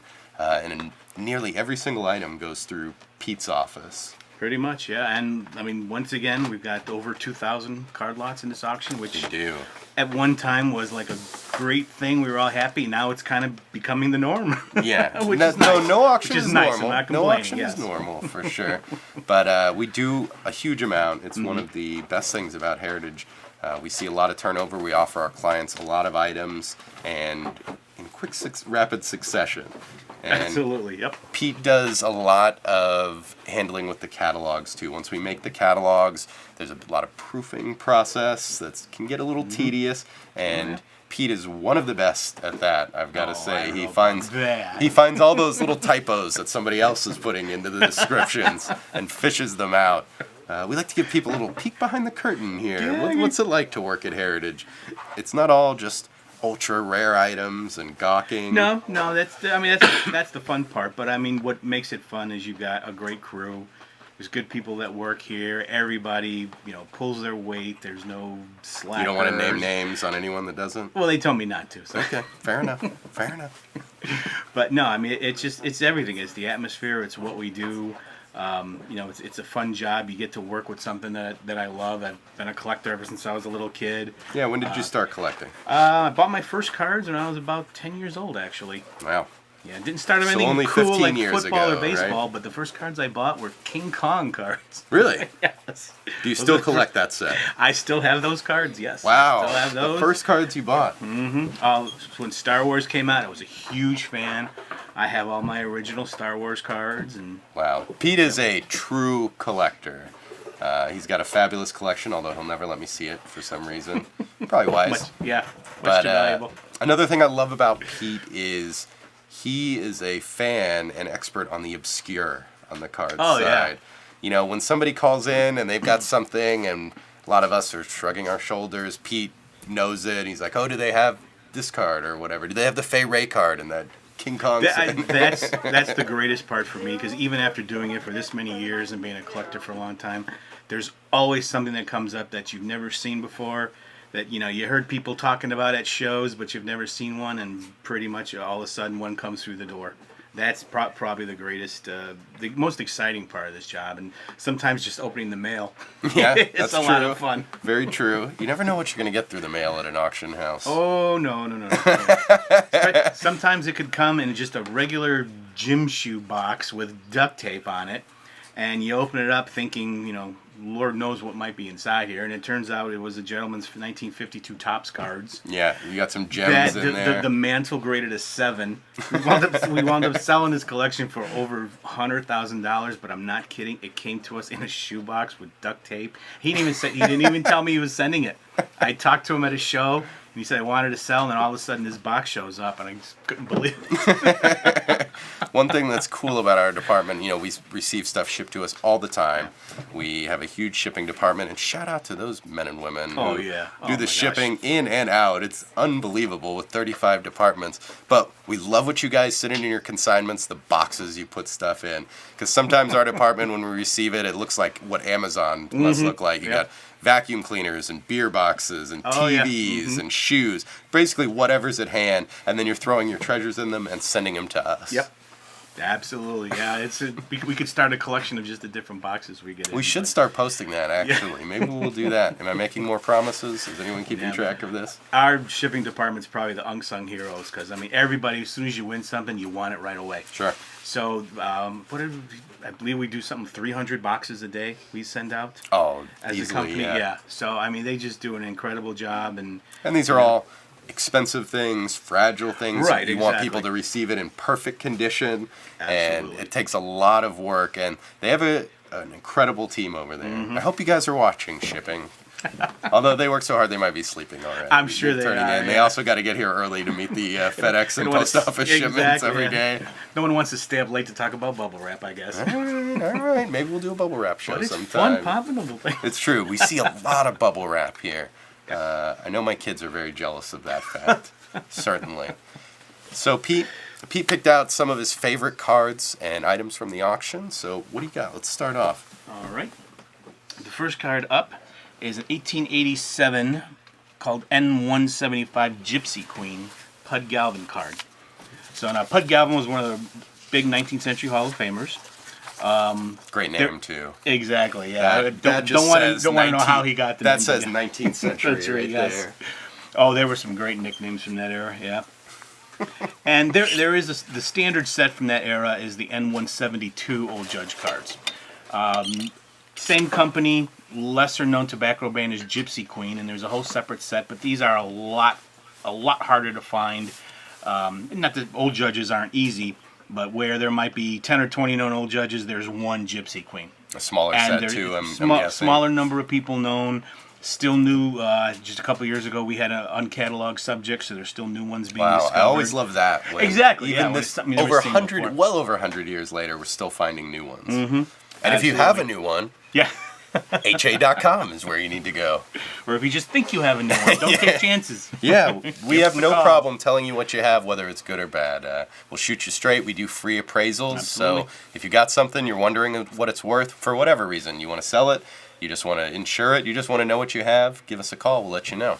And you always have to ask, because you never know what you might have. Some of the phone calls I get, people are astounded when they find out what they really have. And we have a lot of times where people, they call and they have a collection, and one thing we say is, what are your top 5 items? That, when people have a big collection and they're not real familiar. And sometimes they'll go through it and you're like, it's all right, those top 5. But then the next thing is the gem. They don't even know, the masterpiece that they have sitting in their collection. And we love helping people discover what they have and what it's worth. Yeah, you were just talking about T205s. There's a variation in that set that's really hard to find. And I had a woman send in not many cards, 20 or 30 of them, not high grade, few Hall of Famers, low grade, but then she had the Hobbitzel rare variation card. Wow. So that one card turned out to be worth double what all the other cards Everything were. else is. And she kept on talking about the Hall of Famers. She recognized a few names and thought those would be the big ones. I'm like, no. Dick Hoblitzel.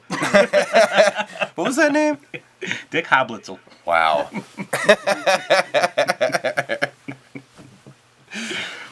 All right, so fantastic card there, the Gypsy Queen. It's just a great name too, and with Pud Galvin, great combination. And great the combination. packaging, the cigar boxes with the Gypsy Queen name, they did such a great job with the graphics. Beautiful stuff. We've sold some of those before, haven't we? We have, yeah. We've had unopened packs. We've had a box lid. Yeah. At Heritage, you can just say that about pretty much anything. It's getting to that point, which is nice. That tells you you're doing something right. We pretty much, and that's the great thing about Heritage. Not only can we cover everything in sports, but all the other departments. Right. Because a lot of times people they got cards, they got comic books, movie posters. We can help them. Dinosaur bones. Dinosaur bones. We sell dinosaur bones, ladies and gentlemen. Yeah, I wanted the T-Rex head, but it's not a lot of my budget. Is that going to fit in your place? I'll have to move everything out, and I would if I wanted, but be worth it. Now that's a conversation piece right there. Oh, absolutely, yeah. And if you're wondering what all we've sold, one cool thing about our website at ha.com is we have a complete online archive of every item we've ever sold over 15 years for Heritage Sports. And it's got the full color images that you can blow up, the full description, all the notes, what it's sold for, the dates when it's sold. Mm-hmm. So if you're out there, it's a great research tool, especially if you're somebody who's looking to unearth gems at estate sales or garage sales, things like that. If you're a picker, whatever you find, company-wide, 35 plus departments, you see a copy of Farewell to Arms at an estate sale, and you think, oh, that looks old. Maybe that's a first edition. You can look it up. It'll tell you exactly if it is a first edition and what it's worth in that condition, and you can buy it for 25 cents and become the next great discovery story. Yeah. No, it's great for research, and since these are actual numbers that people are paying for something, right? When you call someone else and they tell you, oh, it's worth $50, well, now you can see on our archives that maybe it sold for $1,000. Or even in a price guide, that's accumulation, that's an estimate or whatever. But these are hard facts. Somebody paid that much for it, and you can see, oh, they paid it 2 months ago, $5,000. I've got it. I want $5,000. Mm-hmm. Absolutely. I now want $5,000, Pete. Not for me. All right, what do you got next? All right, this is probably one of the more interesting sets of the 19th century. It came out in 1887. This one's very cool. For years, they were just called Scraps Tobacco. And then finally there was a discovery where, excuse me, we now know they're a product of the H.R. Smith Company. These were found still attached with the material in between them, holding them together. And one of the bands, it had the name of the company that produced them. So now we actually know who produced them. There's 18 of them. Nine cards from the Detroit Wolverines and the St. Louis team who appeared in the 1887 World Series. Oh, wow. And it was a long World Series. They won 10 games to 5. So all those people who are trying to shorten baseball games and want the season to be shorter, it was more. Give me more. Absolutely. Yeah, absolutely. And, it's out of 9 players, there's 4 guys in the Hall of Fame. Wow. But what's cool about it, the die-cut nature, the unique shape, and the printing on them, again, is so reminiscent of the 19th century era. It's so just incredibly well. All the different colors, all the detail, all the artwork. Sometimes people think it's old, it's not quite as quality. None of that. And the colors on this pop. Yes. That turquoise and red. I don't know if that's a great color combination for a uniform. Yeah, exactly. Especially with the stripes on the hat. Mm-hmm. I mean, I got to be honest, I'd sport that hat. I would sport that hat. Oh, you'd look lovely. Especially with that mustache right there. I've got the J.C. Rowe one in my hand right now. But so condition has to be an issue for these. Usually for these is an issue. Not only because of the cutout, but because usually these were glued into albums. So albums are the ultimate double-edged sword. Sure. because they protect the cards from hands and things like that. But then getting they're smashed But then or they're folded glued. up. Then they're glued down. Right. So when you try to take it off the paper, chances are you can do some back damage. And these are really fragile cards. As you can see, the company put them in plastic bags inside the holders because they're so thin and they slide around. So what's great is these don't have that. They're high quality. This is one of the better sets that have been put together, and there's no back damage. But even with the back damage, it doesn't matter. I mean, they're such great cards to have that. So it's you've a plain spent game. some time removing cards from albums. Oh, I have, haven't you? yes. Mm-hmm. You have any tricks to give the people out there? What's the best way? No. It's just a complete mystery to me. No, Sometimes no, we get those on consignment, and they go into Pete's office, and they come out, and they look great. I don't know what he's talking removed about. them all. It's unbelievable. No, there's really. I think the only trick would be just patience. I think the one thing that people don't think of, instead of regular water, use distilled water because there's no chemicals and How minerals in fancy. distilled water, so you can get glue off. It's not as easy as some people might think it is, and it really does depend on the glue that was used. Okay. Because some glue is very easy to come off. It dissolves easily. It was probably cheaper glue back then. But if you get a really Bet. high quality glue, it's still gonna still be sticky, and it won't come off without taking some of the surface with you. And people out there think Heritage can be a little too hoity-toity sometimes, and now you're telling them we're using distilled water for things like that. That's not going to help our reputation there. in that regard. Trust me, the last thing the sports department is hoity-toity. It's very true. Very true. It has been described as the frat house by some of our executives, even. We won't get into who it is, tied him up. There's a reason why everybody wants to work in sports. Yeah, exactly. It's a lot more fun atmosphere. I mean, our other departments can be fun too, but... Oh, absolutely. I'm sure. Not as much fun as us. Oh, no, of course not. Not quite Animal House atmosphere, but we do like to laugh. All right, so very cool set. I don't know, that turquoise and that red. The more I look at it, the more I'm interested in sporting it. Maybe that's what color my top hat will be. Red and turquoise stripes. Let me know what you think about that, people. I'd love some feedback on that. Red and turquoise stripes? Oh, yeah. Okay. All right, set that down right there. Okay. This probably one of the things that I think is the coolest part of this auction. These are sporting news supplements, and each one is dated.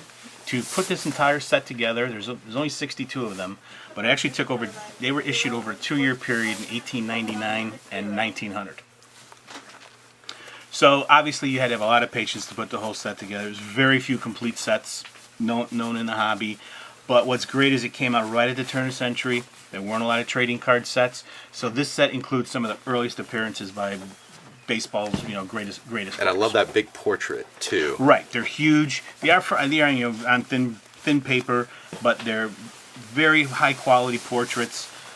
This particular one is baseball pitcher Cy Young. Look at that look in his eye, too. Yeah, probably one of the reasons why I like this so much, because he's famous for being with Cleveland. This one is actually when he was with St. Louis, and only played for the team for a very short time. So they just happened to catch him. Yeah, they just happened to catch him during that little time period. A lot of the pieces in this set do have a portion cut off. For whatever reason, but when you have any theories on that, Pete? I'm sure. Come on. Usually, You're a guy with theories. Usually, what I've seen is that kids will do that in order to fit it on an album page or something, or if they want to put them together or something, piece them together. Like a jigsaw puzzle situation. Yeah, exactly. It's probably what happened. Not the whole set was like that, but so the experts there's a lot say that's the about prevailing theory now that it's come out of your mouth. So yes. there you go. Yes. You can trust me. You can quote him on that, ladies Yes, and you can gentlemen. quote me on that. But like I said, it's nice to have just one or two big names from this set because they are very hard to find. We've actually got a complete set. Wow, And really? like 15 of them are being sold as individual pieces, and then there's two large lots, and it's probably the second or third complete set that I'm aware of. Wow. Have you ever seen those other two even? Not in my hands, in a catalog, in another auction catalog, but Okay. Yep. And this was from a brand new discovery. Just probably came to light in the last couple of years. So fresh to the hobby, Mm-hmm. as we like to say. That, you know what? Now that we mention that is probably the coolest thing about working for Heritage, because it's not just regurgitated something that sold 5 years ago has now come back. From You one get auction house to the one other. auction house to the other, one dealer to another, and then it comes back. The reach of Heritage is such as we're reaching the collector, Right. and not just the big dealer.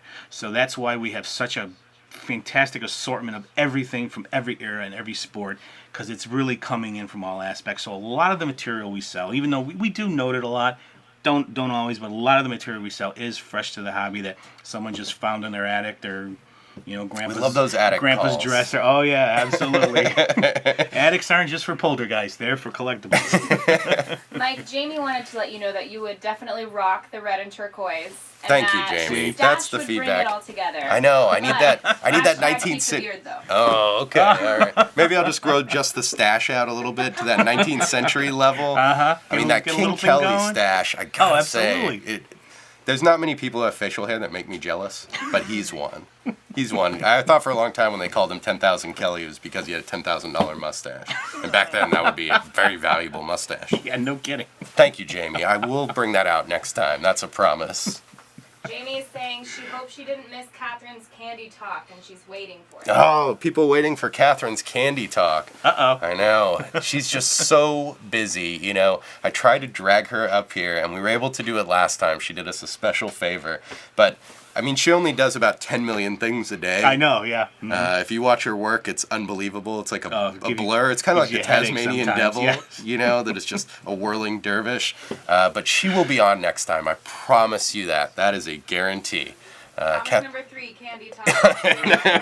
All right, somebody keep a list of all List the of promises promises. are I'm going to growing. make them come true. Because, like I said, we've got our May memorabilia catalog coming up. The sale opens on Saturday, and we're going to do a live closing show for that, too. That's going to be May 16th. Same situation. We're going to have all our experts on here. We're going to bring on the items. We're going to talk about it, and we have some more special treats. Those of you who watched our first closing auction for the Platinum Night in February may notice we've got a few more tricks this time. A few things our incredible marketing and video team and social media team have brought out, and we're only going to continue. So, if there's something you want to see us do on a live closing show, we're going to have one coming up May 16th. Just let us know. Sven said, there's nothing anyone can comment or ask for that I can't do, that I can't put on there. And he was poking me in the chest just like that. I can do it. So if you can think of something, it's time to stump Sven. Let's get it. All right. Great. Back to the cards. So now next time we're going to be juggling and hopping around on pogo I sticks. can juggle, and we've talked about that before. Prove it. But we have all these valuable items here, Yeah. and I want to fire up all the chainsaws and get that going. It's a lot of smoke. A lot of smoke in an enclosed area. You're going to look awesome in your red and turquoise hat while you're Exactly. rocking a hula See, hoop. Jamie, I'll be juggling in that hat for you. But I've got a lot of talents. We'll figure something out. I can also crochet. Would people be interested in watching me crochet up here? A lot of no's. Silence, anyone? Yeah. Is this thing on? Is this Crickets. thing on? All right, back to the cards. Okay. This next card, again, Cy Young, so I guess, I'm a little biased. Great player. And he's got one a of the lot of greatest great pitchers he's of got a all lot of time. great cards too. Absolutely, yeah. I mean, probably my eyes the greatest pitcher of all time, though a lot of people will disagree. He's always got that look in the cards too of you're mine. Yeah. He's got this like determination look, especially the ones where he's in the for Tito 6 cards, no matter how many we have. There's just so many people who enjoy this set. There's such a great market for it. It's got some of the best cards, ever issued in the hobby. The 4 Ty Cobb's cards are obviously the 4 big ones. Cy Young has 3 cards. And this is the one where just simply called his glove is showing. Right. And what I particularly love about this example is the condition. The corners are strong, surfaces are clean, centering is dead on, and it's just a really clean card. And considering it's well over 100 years old, we should all be so lucky. And this one, the background and the jersey are very similar colors, but in this one the coloring's so nice you can definitely see the difference in it. Yeah, I mean the production, the production on this set was just incredible, and to last 100 years and still be appealing to generation after generation, it tells you they did something right. That's what I'm hoping to do personally. Are you? Yeah, that's the goal. All right, very cool. Okay. Pete always picks out some gems for the show, that's for sure. He's been on our Facebook Live show, which we do every other Wednesday at 2:30. We do this, an abbreviated version. You don't have to endure 4 hours of my tomfoolery and Tony's antics. It's more about 20 minutes, but we're going to be doing one this coming Wednesday at 2:30 Central Time. Come join us. You never know what's going to happen or how many times we'll be bleeped Yeah, out. and we've had Pete on before, and he's great on that too. He always finds some really interesting things to talk about, and sometimes some things you've seen before, but he's got a new twist on it, or he knows a little fact, and a lot of times things you've never seen before. Yeah. So this next card up is what we call a T204 Ramley. Big fan of the Ramley. Eddie Plank. One of the top cards in the set. What I love about this card is the fact its condition is graded a PSA 7. Very few of them out there. Again, as far as I know, it's the first time this card is being offered for public auction, but don't quote me there. It's just an incredibly beautiful card. These are very fragile cards and very thin paper, but they're embossed. The gold metallic, the treatment. Gold leaf, is that what we're gonna call it? It's not gold leaf. I think gold leaf actually is gold, but this is gold metallic ink. Probably the same ink as the T205s. Okay. Obviously added to their cost greatly, but thankfully they did, because what a great looking card they are. It's very elegant, is the way this one looks. Yeah, they're very classy. They're very elegant. Back then you had different types of consumers. You had your blue collar guys, and you had your white collar workers. So these probably appealed to the white collar type. But yeah, it got a little taste of decadence to it. Yeah, exactly. You might say. Trying to class it up. Something a little I've never bit tasted personally, but I've read about it. Yeah, I mean, of all the classes I've had, I've just been in school, but but what's nice is the photo quality of the portraits is very strong. Even they're black and white print, but you still got a lot of sharp detail. This particular one is a very famous portrait of Eddie Plank that was used in other cards, and it's kind of become his definitive portrait. Sure. And like I said, it's just the fact that they're so delicate, and so easily to damage these things, and or even the embossing. We've seen cards that are like flat, because pressure was put on them and things like that.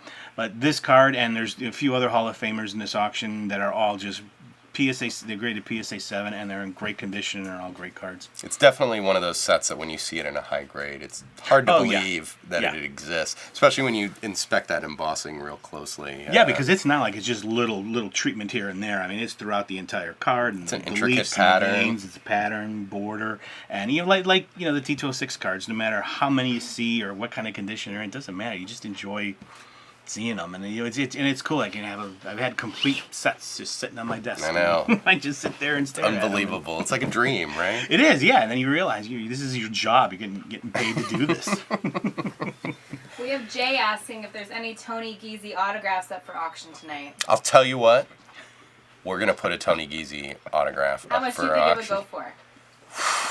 Man, I mean, as always, I bid $2. Quality is a big part of it. And anyone who's seen Tony write, especially his name, he's not exactly a Christy Mathewson, Mel Ott, Babe Ruth type of autograph. It's more of a modern autograph where you're kind of wondering, who signed this? Is it Tony Giese or a Russian hockey player? Right, exactly. But there would definitely be some value. And I'll tell you what, we've got that Facebook Live coming up on Wednesday. And at 2:30 Central Time, and somebody's going to win a Tony Giese autograph on Wednesday. That is a promise. That is a promise we're going to keep, for sure. Good luck, folks. And I tip my top hat to you. As soon as Tony's mom hears about that, she's going to hit the ATMs.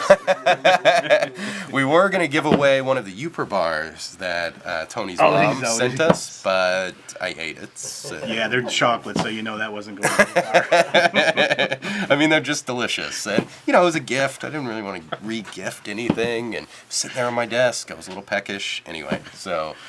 There's a reason why there's a sign on the door that says, "Do not feed the animals." Yeah, exactly. And Tony's mom doesn't pay attention, luckily, to that. Always count on Mom. Yeah. She's one of the best. We love you, Miss Giese.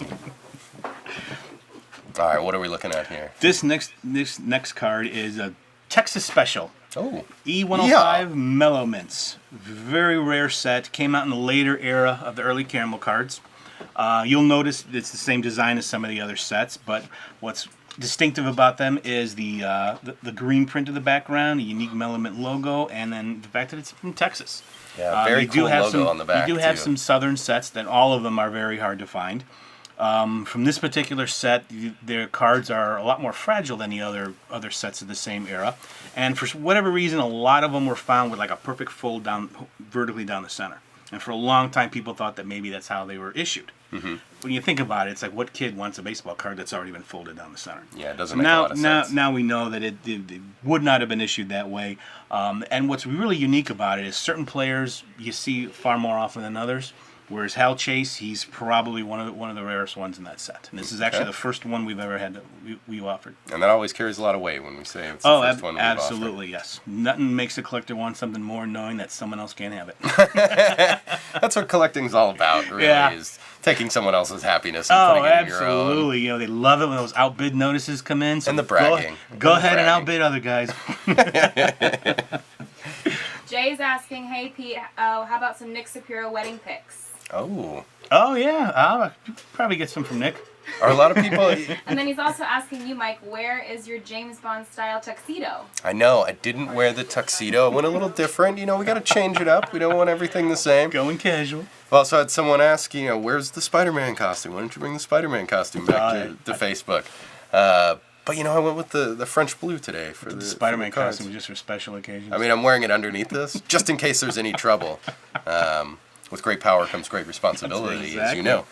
But I promise you, you're going to see a tuxedo on me again on one of these shows. Right. Maybe not the James Bond one. Maybe red and turquoise striped. Oh, lovely. You'll glow in the Yeah, we're dark. getting some thumbs up right there for that. But don't worry, Jay. I got you covered. Part of great responsibility is a keen fashion sense. Just remember I that. have never heard that before, and never been accused of it, certainly.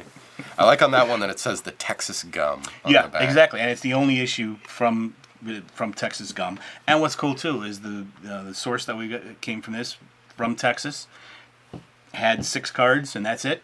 Wow. But, you know, somehow held on down through the family. And people may or may Now not they- know, people from Texas have, you know, a little bit of pride in their state. And Oh, things, absolutely. Things that come from their state. And we make everything the shape of our state. So I'm a little surprised these cards aren't shaped like Texas. Maybe that trend hadn't really taken I don't a think there was hold quite yet. the pride of the state, you know, the shape of the state back then. But Texas What? baseball goes back, minor league, thriving Texas minor League, league system, definitely. Texas League. Roger Hornsby was a manager for years, and we get a lot of baseballs in. You won't recognize one name on it. Then you see Rogers Hornsby. He made his rounds for He sure. made his rounds, absolutely. Big one in this part. Yeah. Yeah, that's a cool card, those Mellow Mints. And it's just a cool name. Mellow Mint would be a nice nickname. Yeah. All right, I got you. Got the holder at the Oh, ready yeah. there. Look at that. Yes. Sorry, Ty Cobb does have his pants on in this one. This is a beautiful one. This is just, this entire series is just absolutely amazing. This is the T3 Turkey Red Cabinet Card Series. Probably considered by most to be the most beautiful set ever produced. And every one of these cards, I'm in when agreement they're, there. You know, just the color palette, and, you know, then with the neutral gray, frame, just an absolutely incredible set, beautifully produced. All the big names of the era, and of course Ty Cobb is gonna be the key. And this is one of the nicest examples known. And far and beyond just the physical condition, the coloring of this one is absolutely That amazing. background Yes, the is background just kind of just resonates. And which is, you know, a really important thing with these cards, because that's what you're looking for. Visual appeal is very important. And it's with the this nice set, big nice big image. size, nice big image, absolutely. And, you know, over 126 cards. Plus, there's boxers that were issued as part That's of right. this set. So you got the T3 baseball players, T9 boxers, and those are just as incredible. And those have really an ornate design, wood border frame treatment. So this whole series is just you know, an incredible production. Had to get them through the mail. You know, they didn't make packs of tobacco That's big the enough other to thing hold that card. about condition for these is it Right. went through the mail. Mail. Already. Absolutely. And, you know, not to disparage the post office at the time, but I don't think they were real worried about the condition of the items Right, inside. exactly, Worrying about yes. the corners and the edges. It was just, are we going to possibly be able to get this across the country some way within without a few folding weeks? it in half, yes. Yeah. Not to mention, usually it didn't even come to an address. The envelope just had a name and the city name. I love that and about- somehow they made it. Yeah, it's just like Dave in Sheboygan. Sheboygan, absolutely. And somehow it would arrive. But Dave got his mail. Yeah, he got his card. And this one, it's one of the most beautiful Cobb cards, in Yes. my opinion. Yes. The colors on it are just dynamic, and a great portrait of him, the full body image.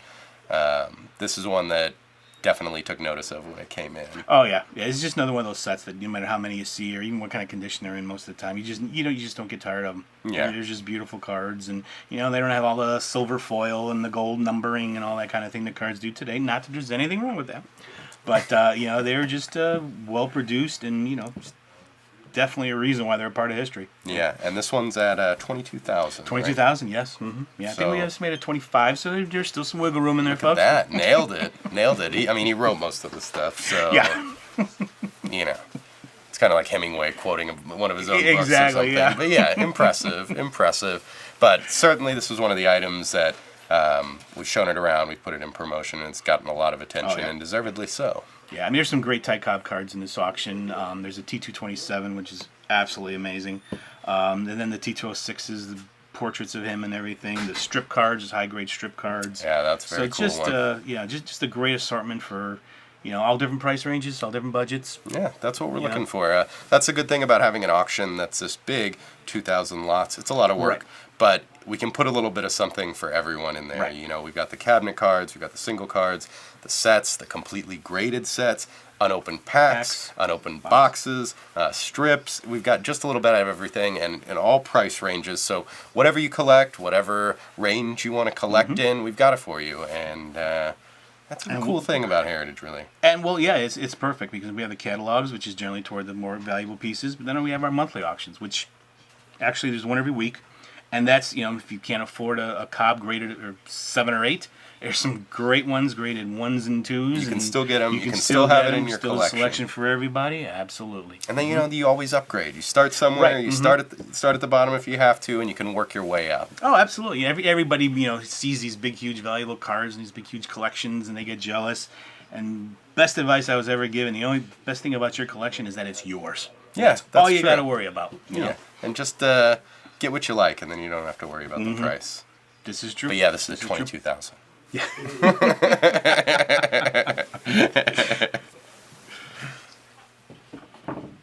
Yeah, I don't think many people start their collection like, I'm going to buy this $50,000 card right off the top. Well, this Pop 101. There are some investors that are able to do that. There are some, but for the majority, don't knock them because they keep us employed. You kind of work your way up. You work your way up to that. Yeah, I mean. Yeah, generally you work your way up. We love you highfalutin guys too. Absolutely. Yeah. There's no question about that. What? There's collectors. There's investors. That's the great thing about the hobbies. There's different ways to approach it.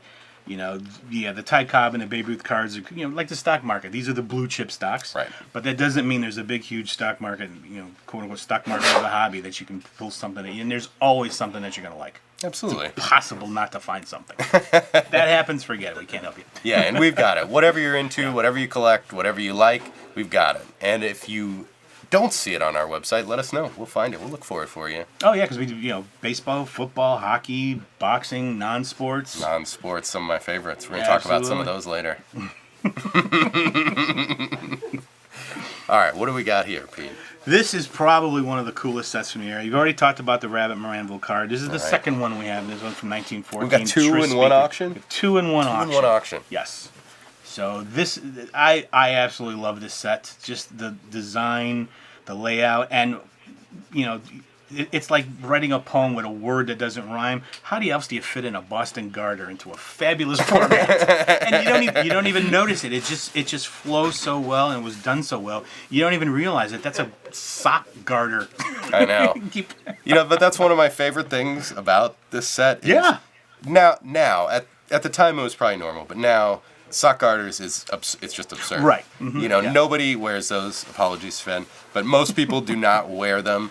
But rubber bands. It seems to fit. Absolutely. The theme of it. It takes a while. You look at it and you're like, yeah, it's cool. I love it. And then you're like, garters. What garter? Oh, right. Men wearing sock garters. Mm-hmm. Well, back then you couldn't have your socks all wrinkled around your ankles. I know. You gotta have everything pressed. You're wearing suit and a tie everywhere you go. Absolutely. Yeah. So I mean, this is just probably one of my favorite sets. Beautiful production again. Absolutely. Extremely. I wish they were easier to find because I would love to add one to my collection. But great names. There's only 12-man roster, yet most of them are Hall of Famers. Yep, So I don't know if they knew how to pick. Exactly. I don't know if they knew something we didn't, but just a fabulous, and Ty Cobb's in there, Joe Jackson, Tris Speaker, and Walter Johnson are probably the next two big ones in there. So and like I said, it's nice we actually have two of them. Yeah, because how many are known, approximately? Probably, I think for SGC, I don't think they've even graded 20 yet. Right. There's probably no more than 2 or 3 dozen out there. Who knows?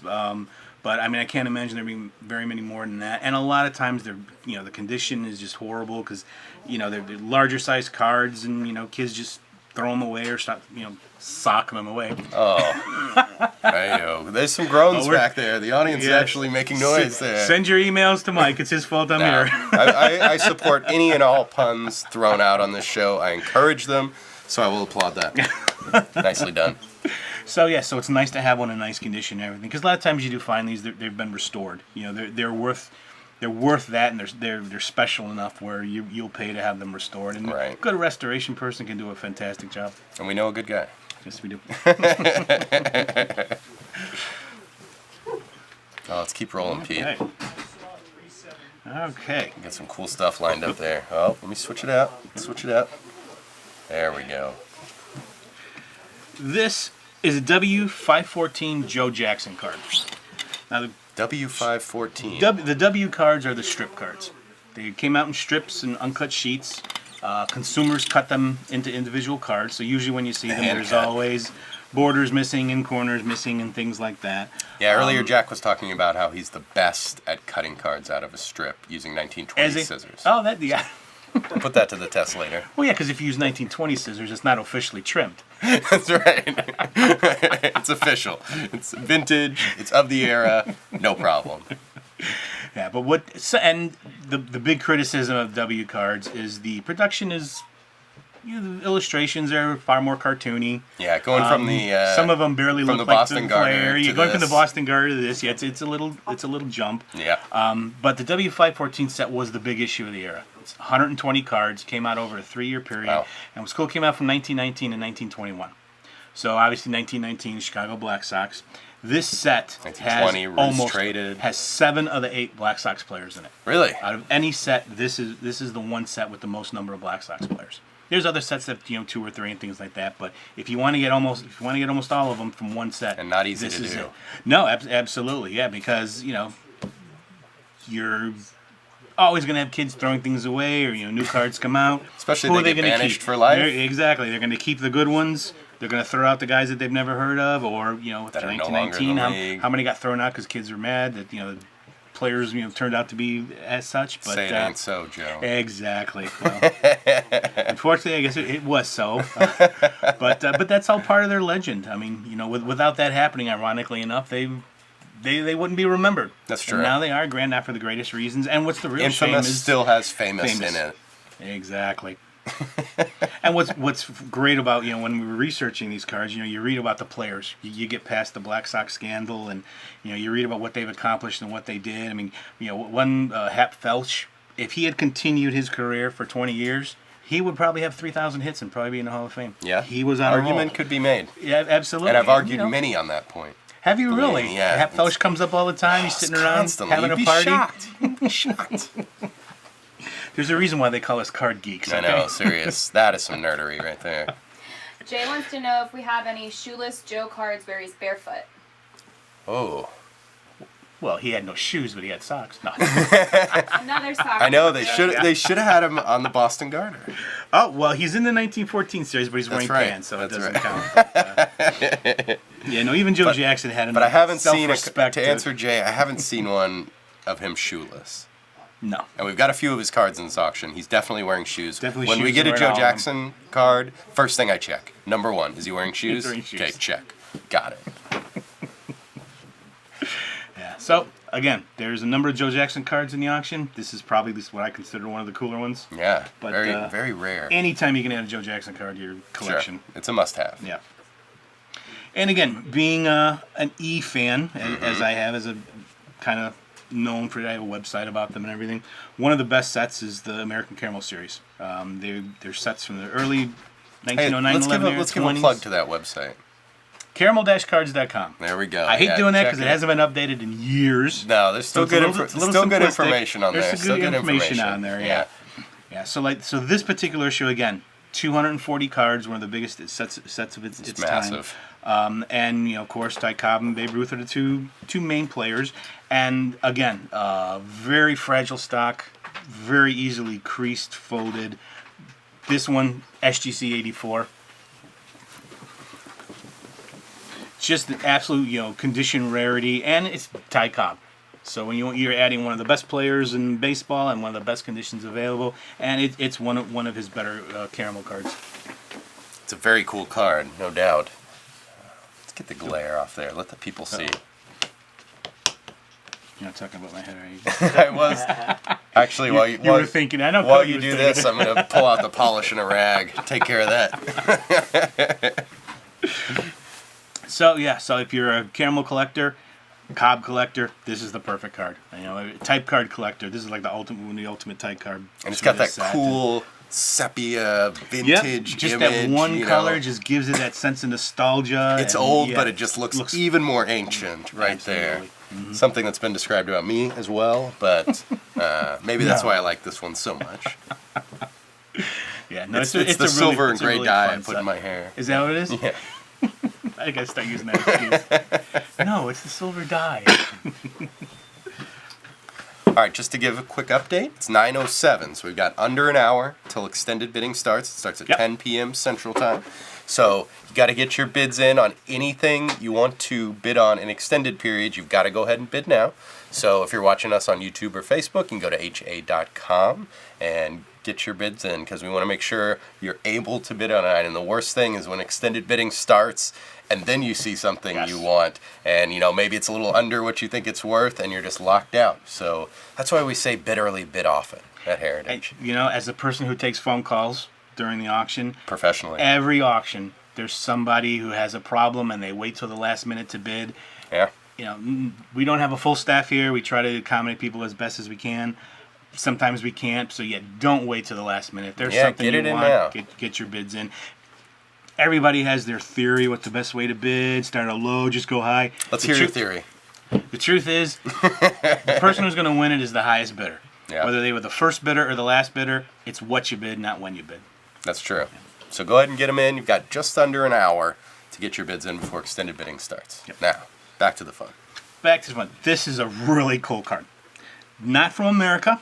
Spanish What? Diaz cigarettes. Yep. It's a set that came out in 1924 featuring pitchers. Just Female pitchers. baseball pitchers. Luckily, big one of the era was Walter Johnson. 1924 is a key year for the Senators, win the World Championship. Definitely. And this is this. We have not sold this card. This is how rare this one is. We haven't sold this card in I want to guess like 7 years. Wow. And the one that we sold 7 years ago is this card. It's a really rare series. A lot of obscure names. Not a United States issue, so maybe some people don't shy away from it. But Walter Johnson from a World Championship season. How do you say no? Yeah. And I love almost how you always pull up found this in low obscure grade. stuff. Oh yeah, absolutely. I mean, it's nice having stuff that not everybody else has. Right. Not everything has to be graded 8 and 9. That's a big part of collecting too. Well, it is. Sometimes No, you I'm want to not say kicking that. mine's better than yours, but sometimes you want to say you don't have what I have. Exactly. Yes. And sometimes owning 5 cards graded 7 is just as nice as 1 card graded 9. It's all about your taste. And now we know where you stand. Well, yeah. Larry said after seeing these cards from the 20s through 30s, he wonders what year is most popular. Most popular? I would say 1933. From the 30s, 1933 for sure. From the earliest era when cards first came out, 1909 to 11 was really popular, but 33 A lot for of sets sure. in that era. Yeah. I mean, the 50s too, of course. Yeah, I mean, God, But that's 50s kind of cards are unfair so to say. incredible. They were making so many more, and there's a lot more attention put on them. So they had a slight advantage there. But yeah, I'd say 33 too. 33, I would say, is a big year. 52, obviously, for the hobby is a big year. But all those sets from the 50s, I mean, it's tough to pick, like choosing your favorite kid, Yeah, which I can do if you're interested. Sure No, you I'm can. You know who you are. And go to sleep. Larry says the 33 Gaudi for sure. All Absolutely right. there we go. So he asked Yeah. the question, but he already had the answer in his pocket. He's testing us. I like that. I like that a lot, Larry. Not to break your heart, Larry, but my favorite is actually the 34 Gaudi series, but that's okay. Yeah. You guys can argue about that later. Exactly. Well, what's amazing, you got your 33 set, you got 4 Babe Ruth cards, you got 2 Lou Gehrig cards, the 34 set's got 2 Lou Gehrig cards. Ruth had kind of already was getting out of baseball at the time. Yeah, he was on the downside. Yeah, and they had Lou Gehrig, signed obviously because the cards say Lou Gehrig says, so he was obviously a big part of it. Mm-hmm. But they're just beautifully produced cards, and there's no, like I said, no silver foil and things like that, but they're still beautiful. They're Throwing out that eye-catching. silver foil. Yeah, Make maybe people angry, I got a Pete. little animosity toward foil, maybe. But Never use it for leftovers either, right? no, never. Ziploc man. Yeah, exactly. All right, what else you got over there? Let's see what we have. This, I picked this. Maybe not a lot of people would be their cup of tea, as they say.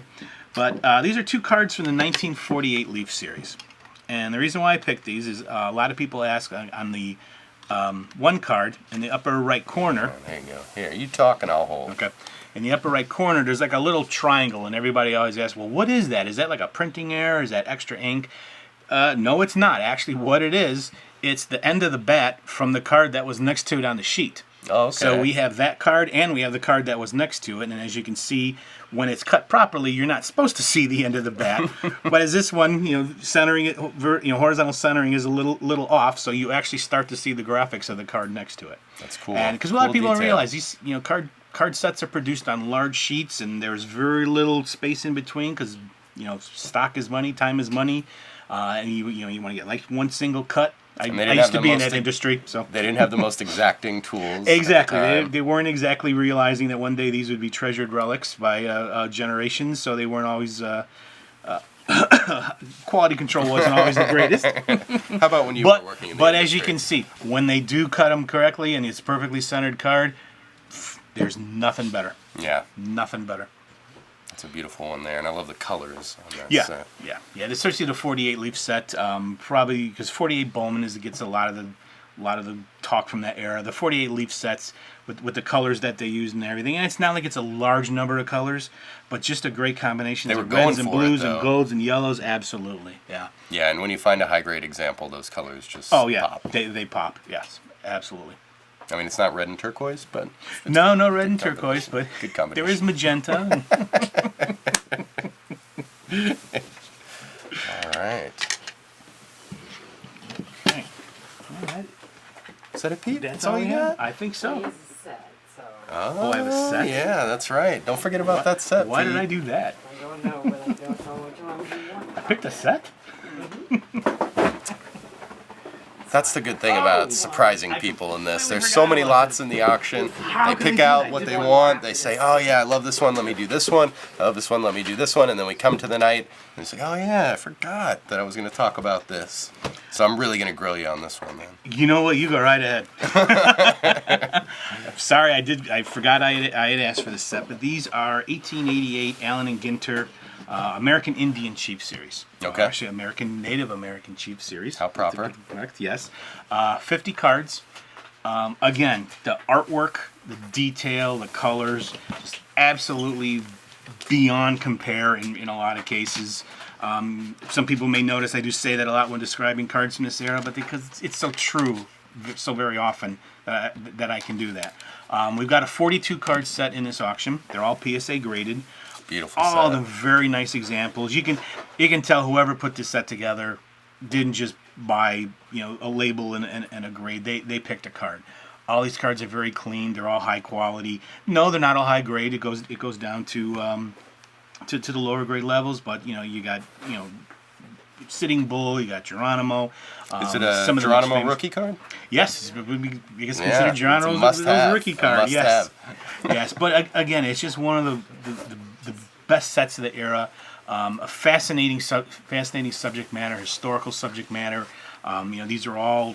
There we go. You don't realize. Sometimes you see theme sets or fantasy sets. These were all actual people and they made their way onto trading cards. And the lithographies. And the outstanding lithography is on here. just incredible, yeah. Really Colors detailed. with the simple, I like that simple about white it. backgrounds and The feathers, the ornaments, the clothing, it all had so much attention put onto it in this set. yeah. Yeah, and they did make mistakes. There's a few cards What? that misidentify misidentify somebody here and there, but again, it's just one of the most popular sets, and I think we estimated this set at 15,000. I think the bidding was right around there. Let's find out what it's at. We have that technology. It's called the internet. And it is at 13,000 right 13,000, now. You're okay. nailing those numbers, Pete. You got me Well, we try. impressed. Got me We try. We do. impressed. I mean, we don't always get it right, obviously, and you No, we never do. know where something is gonna end up. But all the estimates in our catalog are based on previous sales. It's just pull numbers out of thin As air. we like to and try call it, facts. They're Well, based on absolutely. facts. Well, that's what people are looking for. It is still an estimate, so it's not etched in stone, but at least it'll give you a relatively close idea of what the market thinks this is worth, and then it just comes down to how much you feel it's worth. Right, and we put a lot of time and research into Right. those estimates. Oh, yeah. We're trying to help the bidders out, let them know where they stand, where things should be, but like you said, it's just a guess. Right. And, ultimately, something's going to go for what two people want to pay for it. Absolutely. Right. We've had things estimated. And I believe you said $1,000. whoever bids the most is going to be the gonna win winner. it, right. Okay, yeah, I think that's a good theory for sure. Either bids the most or stays up the latest, I guess. Yeah. Who's staying up the latest tonight? Well, That's what we're going to find out. As long as we're talking about the nice things of Heritage Auction, and I'm going to give my age away here. Years ago, when there were big auctions like this, you stayed up till 2 in the morning, 3 in the morning, 4 in the morning, and there are some places that still make you do that. Luckily, that's kind of fallen out of favor with more modern collectors. It gave an advantage to the West Coast people. Right, exactly. So now our auctions, generally with the 30-minute clock and each lot ending individually, you don't have to Right, wait until that's the the whole thing. auction closes. You're looking at roughly 12:30 at the latest, sometimes 1 o'clock. Usually by then, almost all the lots are closed already. So That's unless you correct. got two guys that just sit there and wait 29 minutes and bid, thinking the other guy will fall asleep. But you can always just put in your top all bid. If You you're can do bidding that, on too. something we've estimated at $5,000, just go ahead and put 20 grand in. Oh, absolutely. You Yeah. can go to bed and feel secure. You're probably going to end up with that in your collection. And we're going to feel great about it too. Yeah, exactly. A lot of people don't like ceiling bids, and that's fine. Just keep Go bid- one at bid a out time. any- Exactly.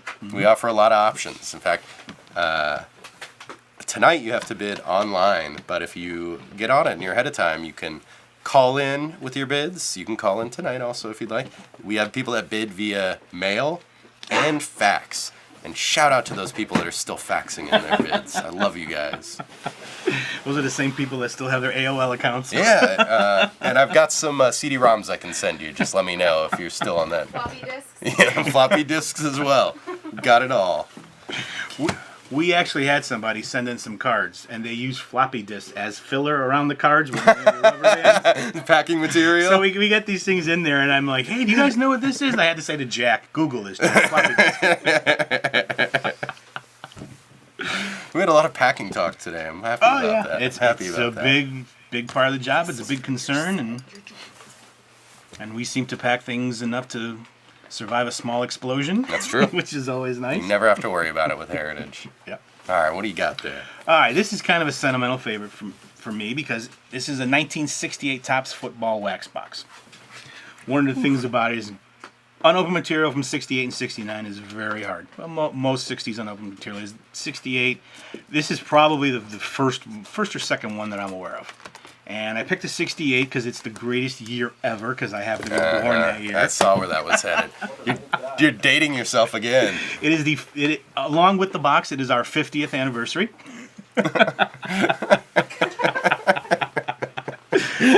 And it's just an incredibly cool piece. You just never see. I mean, unopened packs. I do have an unopened pack, but to see an unopened box and completely untouched, sealed by Baseball Card Exchange. This is a Series 1 box. The set came out in 2 series. Mm-hmm. So we do have a 69 box as well. This is just, like I said, it was a sentimental favorite of mine.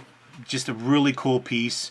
Again, I think the bidding was at like 12,000. I like the image that's on the front of this Yeah, one, too. the graphics are great, and you get all the advertising, of the era and all the other things that Topps offered along the way. And it's just a really cool, just the idea of having something that just survived untouched for 50 years. Can you say the same about yourself? Unfortunately, condition? almost. Mint condition, near mint, perhaps. What I like about this one is, where is this guy going? He's just Yeah, it didn't always running make away. sense. Well, you know, Right it here. is football, Oh, and whoops, there's a that's lot that's going on. Yeah, Yeah, right there. Maybe It's a dramatic sport. Didn't want his yes, picture taken. dramatic Yeah. sport. He's a little shy. A little shy.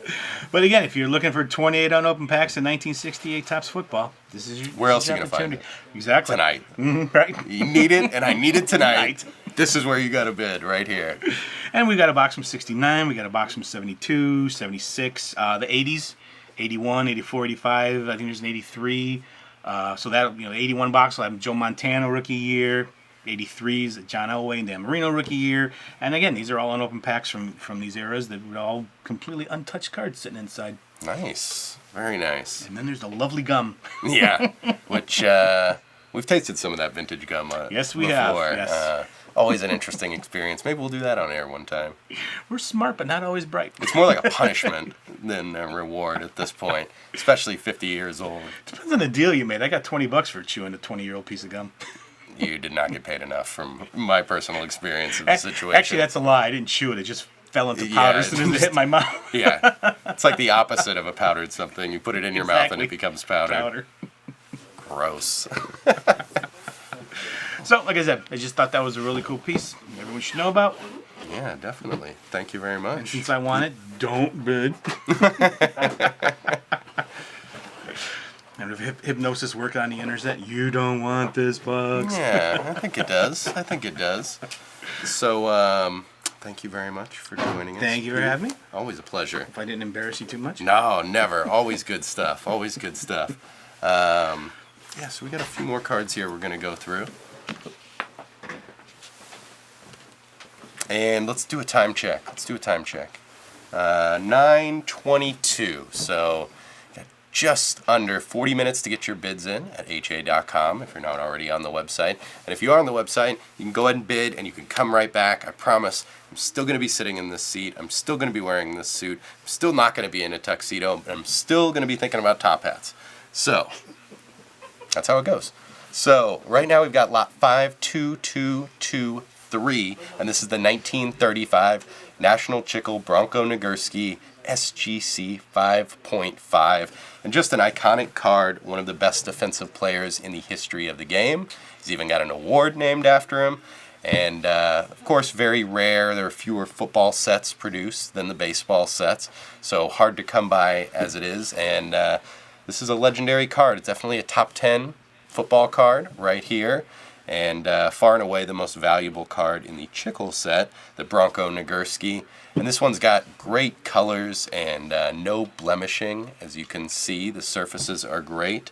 The portrait's a little high of center, but a classic card. If you're a football collector, this is one you need in your collection, and this is a great opportunity right now for this one tonight. And we're going to move right along from football to basketball. And this is one of my favorites right here. This is the 1961 Fleer Oscar Robertson. And this is a PSA Mint 9. There is only one higher than this example right here. There's 14 in Mint, only one higher. And legendary player. And this is his rookie card here. And the 61 Fleer is a great set, very dynamic design. I love on this one how he's looking back over his shoulder like that. And in the early 60s, basketball in the NBA was rising in popularity. So a great set. The 61 Fleer is a classic. And this one's got 4 sharp corners, perfect centering, everything you'd expect from a mint condition card. And it's for one of the 50 greatest players of all time and his rookie card right there. So a beautiful example. Another one closing tonight, and extended bidding beginning in just over 30 minutes. All right, now, very popular. Actually, while we're here, we're about to get into a little bit of modern stuff. We might as well go ahead and bring on our next guest. It's perfect timing for him. He wears a lot of hats at Heritage. He's an expert in a lot of situations. Ladies and gentlemen, Mr. Nick Sapero. Come on up. It's hard to work your way through the crowd, I know. make room. Peter. Make room. Yeah. Tony's not here, so I got a lot of room here. Yeah, it's a little more shoulder room. Yeah. So welcome. Thank you. And right now we're going to talk about a collector's favorite. This is the 1986 Fleer basketball set. And this one is a complete set. We've got here 132 plus the stickers. You've got them right there. All graded 9s. All graded 9s. We were talking about earlier with Lee, the fully graded sets.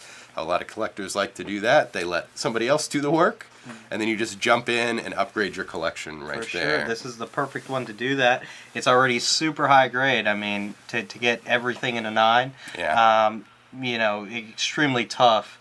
Of course, there are 10s out there. There are quite a few 10s, but 9 is still solid grade. Just the Jordan alone, could in a 9 could bring as high as 5,000. So this set's currently, I believe, the bidding was already surpassed 12,000. So Okay. So the bidding has definitely taken on above SMR value for sure. So that's always good to see. Yeah, and we're talking about the 86 Fleer wax box we had earlier. And here, you got it breaking out if you're a person who can't handle it all together unopened. Here it is, the incredible rookie talent. You got Ewing, you got Barkley, Jordan, of course, and a great set. This one always gets a lot of attention. For sure. And deservedly so. And so yeah, all graded a 9 in this set. And this is lot 52359. Just pulling those lot numbers right off the top of my head. All right, and another great basketball card here. This one on the modern side as well. I know you're a fan of this one, so I wanted to make sure you were on when we talked about it. Definitely a fan. You want to introduce it? Yeah, I'm going to go through this whole title here, which isn't easy. The 2004 Upper Deck Trilogy, Michael Jordan, LeBron James, 1-2 combo, dual game-worn jersey, autograph card, PSA Mint 9. Number to 10. Number to 10, yeah. This is number 5 out of 10, this example right here. And, the cool thing about this is, of course, you got LeBron and Jordan. It's a heady debate going on at most times about who's better. Where do you stand on that, Nick? I grew up in the more modern era, so I didn't watch Jordan play. Yeah. I only watched him play in 2003. So to me, LeBron triumphs all. All right. As the greatest all-around player. Yeah, I would agree with that. His skill set is unparalleled. For sure. But with their greatness, getting their items is difficult to do, and this has definitely 2 tough autographs for sure. LeBron and Jordan both signed through Upper Deck, so you're not going to get their autograph cards in any other product aside from Upper Deck because they're Upper Deck exclusives. Right. The other fun fact about the card is that Upper Deck no longer has the licensing rights to the NBA, so you're not going to get a Bulls logo or a Cavs logo for both these players. So.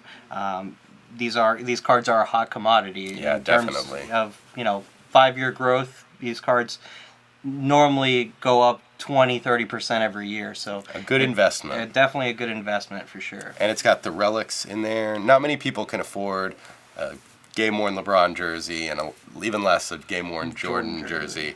So you've got that in there too. A lot going on this. It says it's the 1-2 combo, but it's really like a 6 or 7 combo with this card. For sure. But a cool modern card and favorite basketball card here. One of the favorites. Definitely one of the favorite modern cards offered in this auction. Absolutely. I'm interested to see where that one ends up tonight. All right. I think we'll go to vintage now. All right. I think Pete talked about the plank earlier. I like this one too, though. So this is the Bobby Wallace in the 1909 Ramley set. It's graded as 7, so there's only, I believe, 1 higher. Okay. 5 in this grade level. Definitely one of my favorite sets. It's so ornate, just the border, the gold border, and the centered portrait. The Horner portrait to me is definitely one of the most iconic photographers. And a big thing about collecting is the aesthetics of it, and it's hard to find a more aesthetically pleasing set than this. For sure, I think you should, in the future, you should Photoshop yourself into one of these cards. Believe me, I've thought about it. I keep our marketing team busy with putting my face on everything. Yeah, you should definitely. Much to Chris Ivy's dismay. You should definitely hire a professional photographer. Put yourself in a centered portrait. No one can match Horner though. Yeah, I don't think There's so. nobody alive that can match him. Maybe someone in our photography team, but they don't have time to do that because they got to keep shooting stuff for our next sale and our next sale and our next sale. Shout out to Alejandro out there. Our personal sports photographer. Sure. But yeah, definitely a Hall of Fame caliber player. There weren't many Hall of Famers in the set, so for how big the set is, I believe there was only about 13 Hall of Famers if I remember correctly. So Okay. not as vast as the T206 set in terms Right. of Hall of Famers, but definitely a great set and a great pickup. I mean, seldom do you ever see a 7 in a Ramley. And a thing I like about this set too is it has this crazy ornate front, and then on the back, just very simple. Just got the name, nice text. It's just very clean. Definitely. They put it all in the front. Everything you wanted to see, everything to pull your eye in, is right there. Yeah, so I'm a big fan of this set as well. And yeah, in a 7, In a 7, we can't have seen many of those. Absolutely not. I mean, that's why there's only a handful of them out there. Absolutely. All right, Let's keep move going. right along. Let's go to the 50s. So, we're gonna go. Speaking of iconic cards, We're gonna go with probably one of the most iconic cards in the hobby today. the True Rookie. The True Rookie. So, 51 Bowman Mantle. This one's graded in SGC 4. This example is beautifully centered. So what you're seeing now, the estimate was 6,000. Okay. Right now the bidding's already surpassing close to 11,000. Wow, that's the fun thing about a live auction right there. Everything does well in a heritage auction, of course, but seeing what just goes crazy. All of a sudden, somebody needs this card, they need it in that grade, or whatever reason they might have. I mean, the eye appeal, for example, on this card is the reason why the bidding's where it's at.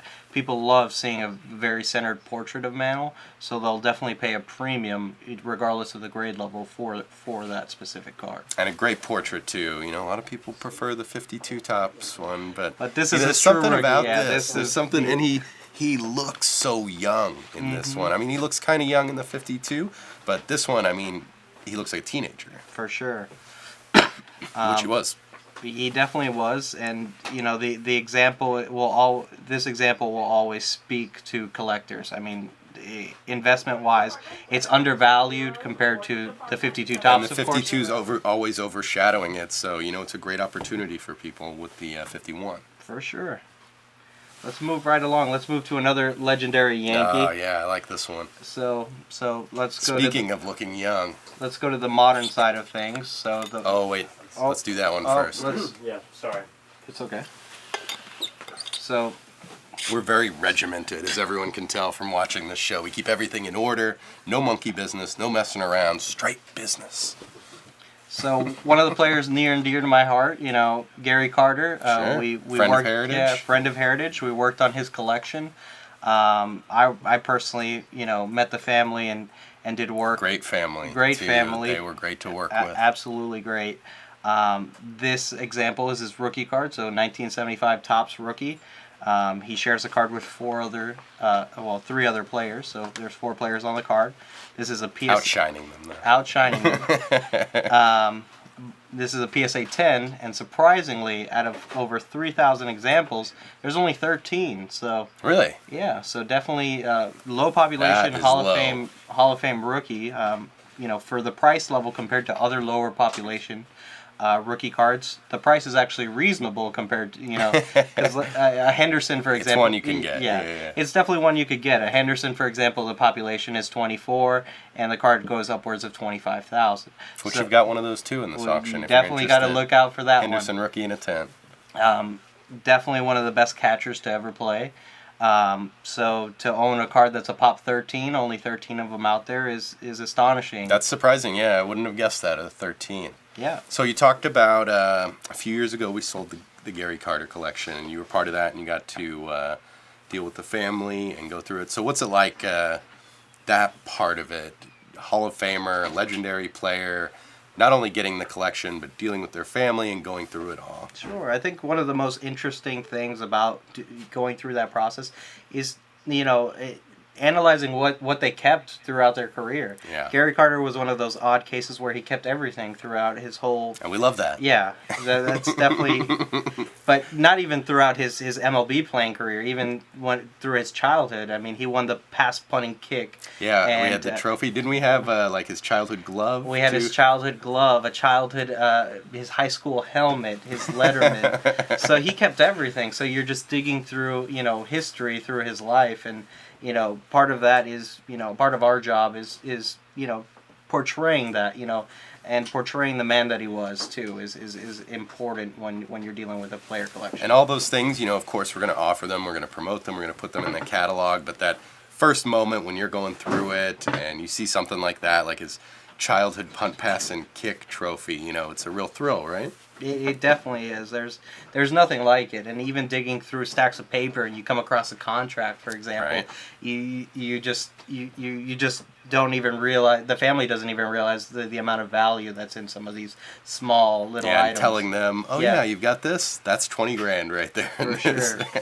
We sold a lot of great collections at Heritage, and it was the same situation. The Stan Musial collection, the Brooks Robinson collection, Jerry Kramer, Mike Ruzioni, and you just get a nice glimpse into the life of these icons, these legends, these people you watched play, and then you get to just dive into their life, basically. You do. Dive right in, and it's always great to see.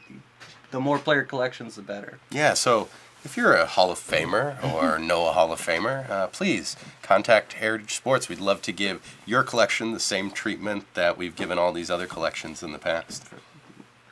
That sounds amazing. That's the pitch right there. That's the pitch. We've got Mariano Rivera sitting at home watching the show, and he's like, you know what? I think Is better than Andy Reid at the... I don't know. That Andy Reid punt, pass, and kick is a legend. We probably should have come up with the We should have put dump we should right clip in that. there. Yeah. We'll get that up there eventually, but I'm going with Andy Reid until I see someone. I don't think he was a 12-year-old there for sure. He looked like Andre the Giant out there, basically.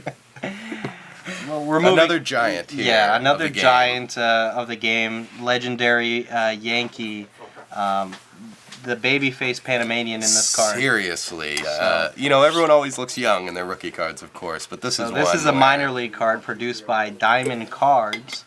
You don't see this card all that often. This is a PSA 10 example, so the highest possible grade level out there, where he played for the Tampa Yankees. Okay, So makes sense.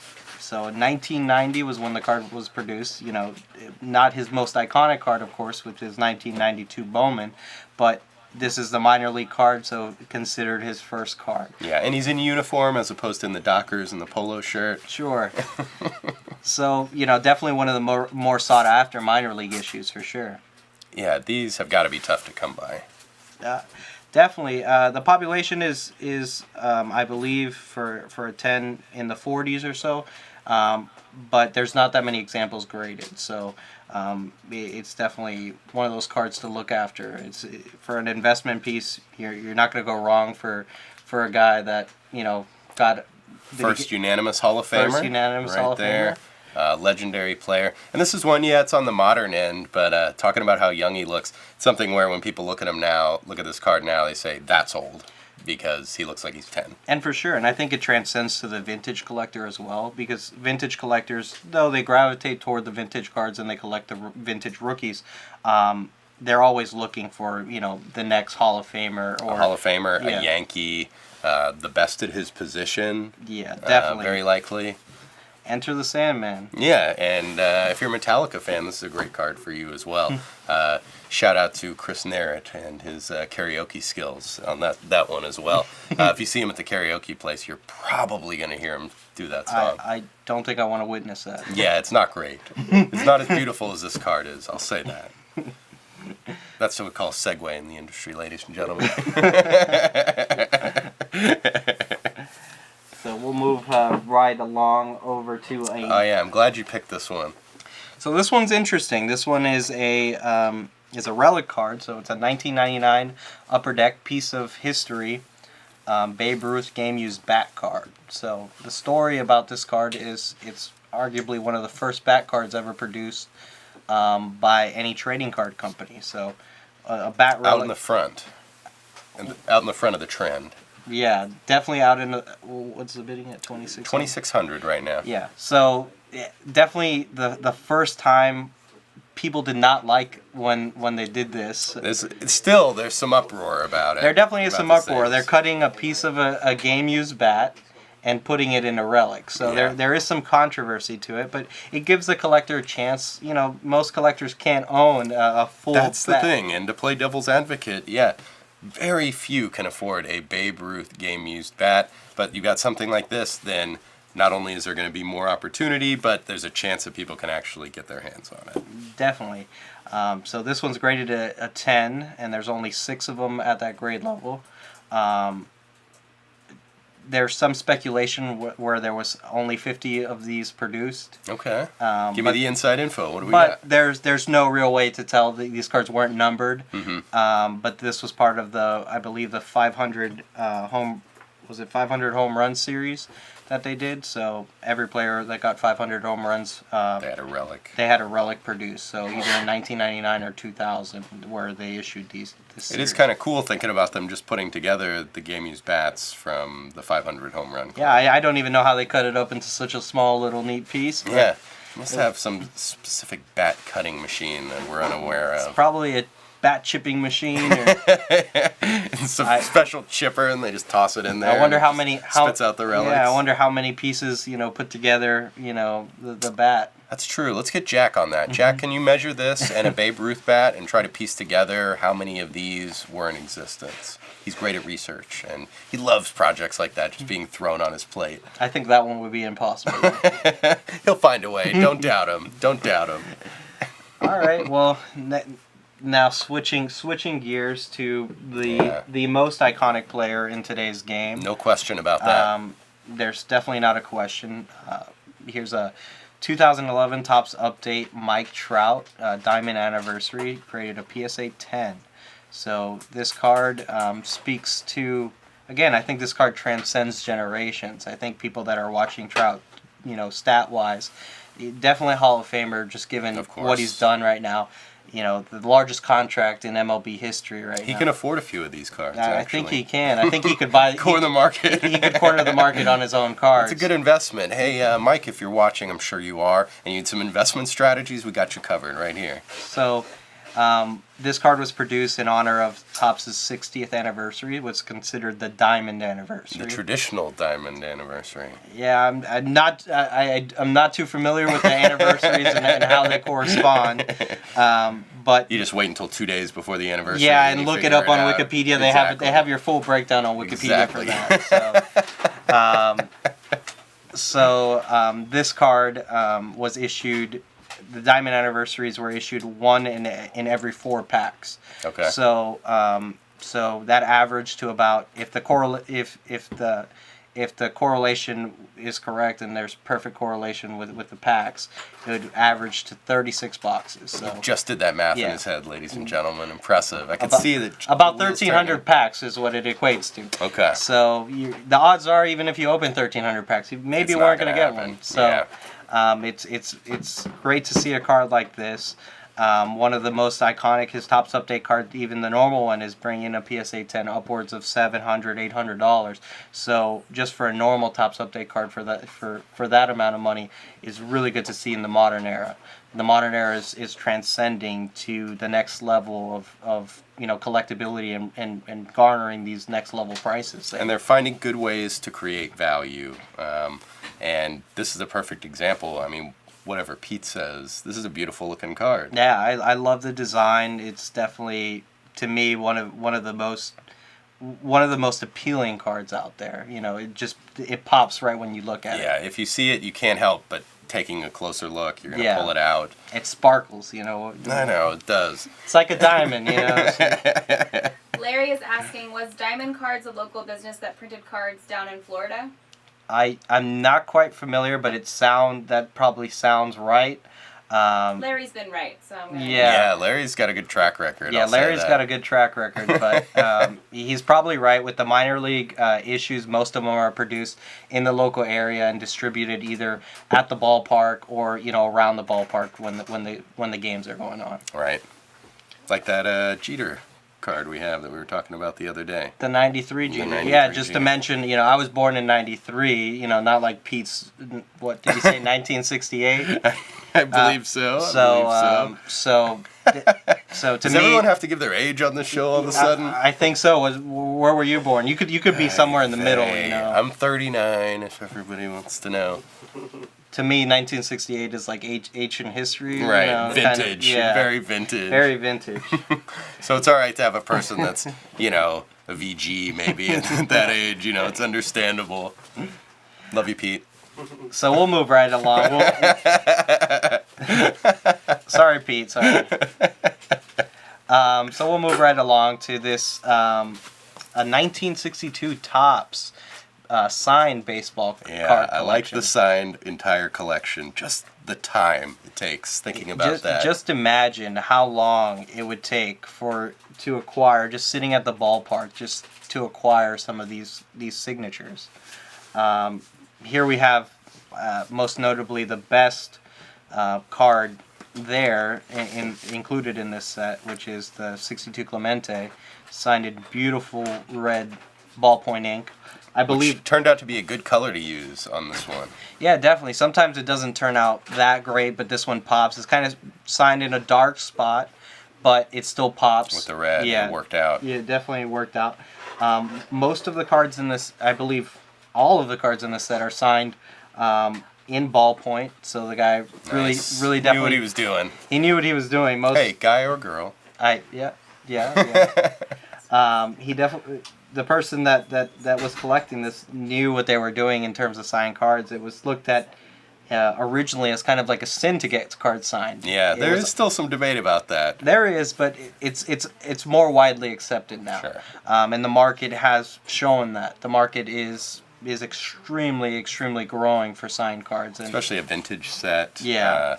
Where else are you going to get 509 signed 1962 cards? And a Clemente. And a Clemente. I mean, there are some tougher guys in here. So there is, I believe, Norm Cash, Ken Boyer, some of the guys that died earlier. Of course, you have the Hank Aaron's, the Ernie Bankses, those type your of regulars, your regulars. Hall of Famers. But for 509 total cards, I don't think I would have that patience sitting at the ballpark. It's unbelievable. And if you're interested in a signed set, why go through all that work? It's right here. You can tell people afterwards, yeah, I got all these signed myself. I got them all graded. They're never going to know. They're definitely never going to know. So you can take the credit for it. But yeah, whenever we get a huge set like that that's completely signed, it just boggles the mind on the work that had to be put into it. Yeah. The work is absolutely incredible. I used to get autographs myself at the ballpark, and the amount of time that you would spend outside just to get just a couple guys. Just waiting when nothing happens. Yeah. It was fun when you got one guy, let alone if you got, 10 guys in a day. It was a lot easier to access these players than it is today, of course. Yeah. But that's not to say that this wasn't a task with, in itself, Yeah. So props to people that are still out there doing it. And once you get it done, call Heritage. We'd love to help you turn all that time and effort into perhaps a vacation. So, moving back to the modern, we're going kind of... This is a cool one. Yeah. So this Now, keep the public guessing. Where are we going to go? Where are we going to bob and weave? So this is a 2000 playoff contenders, Tom Brady, SGC 9. So, just missed the 10 by just a little bit, but still a lot more affordable than the 10. And we're seeing buying a 10 can be... You have to be in a certain strata at this point. Correct. So this one, the bidding's already, I believe, at about 11,000 last I checked. Beautiful card, extremely clean with a beautiful black bold autograph, which is what you love to see. And some of the modern cards struggle with the design and the layout, but this isn't one. Like you said, it's very clean, it's very original, and it just presents perfectly. This is going to be, 10, 20 years from now, arguably the most iconic football card in the hobby. If it isn't already. If it isn't already. To most modern collectors, this is the card that you need to own. If you're a football guy, this is the card that you should gravitate to. And obviously Tom Brady is a safe investment. He is. Sure bet Hall of Famer. I think so. I'm going to go out on a limb there. The greatest quarterback of all time. Yeah. So just just amazing. And the next card that we have is that follows this, kind of triumphs this card. But this card is special. So the 9, just because it's a 9, doesn't necessarily mean it doesn't have that quality that a 10 has. So. Yeah, it's still a great quality, and it's a great opportunity, especially when you see what's coming up next and the price that's coming on the 10. You got to think about rising tide raises all ships, and where is that 9 going to land, and why shouldn't it land in your collection? For sure. Yeah, let's take a look at that 10. Jay said that Geezy is working on him for a signed copy of his SMR magazine, and he's going to give Nick first shot instead. Oh, I like that. I've only signed one copy of the SMR. It was the very rare. It was the rookie issue of my SMR, and that went to Tony Geezy. So Tony's already got it in his collection. Tony has already got it in his collection. It's on his wall. It will never come down. So I don't know. Did he tell you that? I mean, I think I believe him. Don't you believe Tony? I do believe him. He keeps everything. He's a hoarder. That is for sure. You guys should see his office. We should put a pic of that up. It's kind of like the Hall of Fame, if the Hall of Fame loved snacks. Are we going to get an episode of Hoarders in here? We could get he's got mannequins in there with jerseys on display. He's got bobbleheads of all sorts. He's got books to know, he loves saves books. Auction catalogs. He hoards auction catalogs. Not just ours, which are obviously the best and he has unlimited access to, but other places too, whatever their names are. He's got all that. We should put a picture of his office up, especially when he's out. I don't think Tony knows that most of these archives are online. No. He doesn't trust it. He likes it in his finger. Yeah.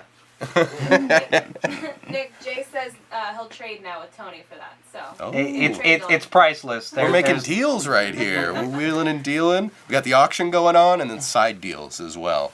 Does anybody want my autograph? What's going on here? Are you included in the SMR magazine? No, I'm not included in the SMR. Come on, Joe Orlando. I got stuff to say, obviously. I've been talking for 3 hours.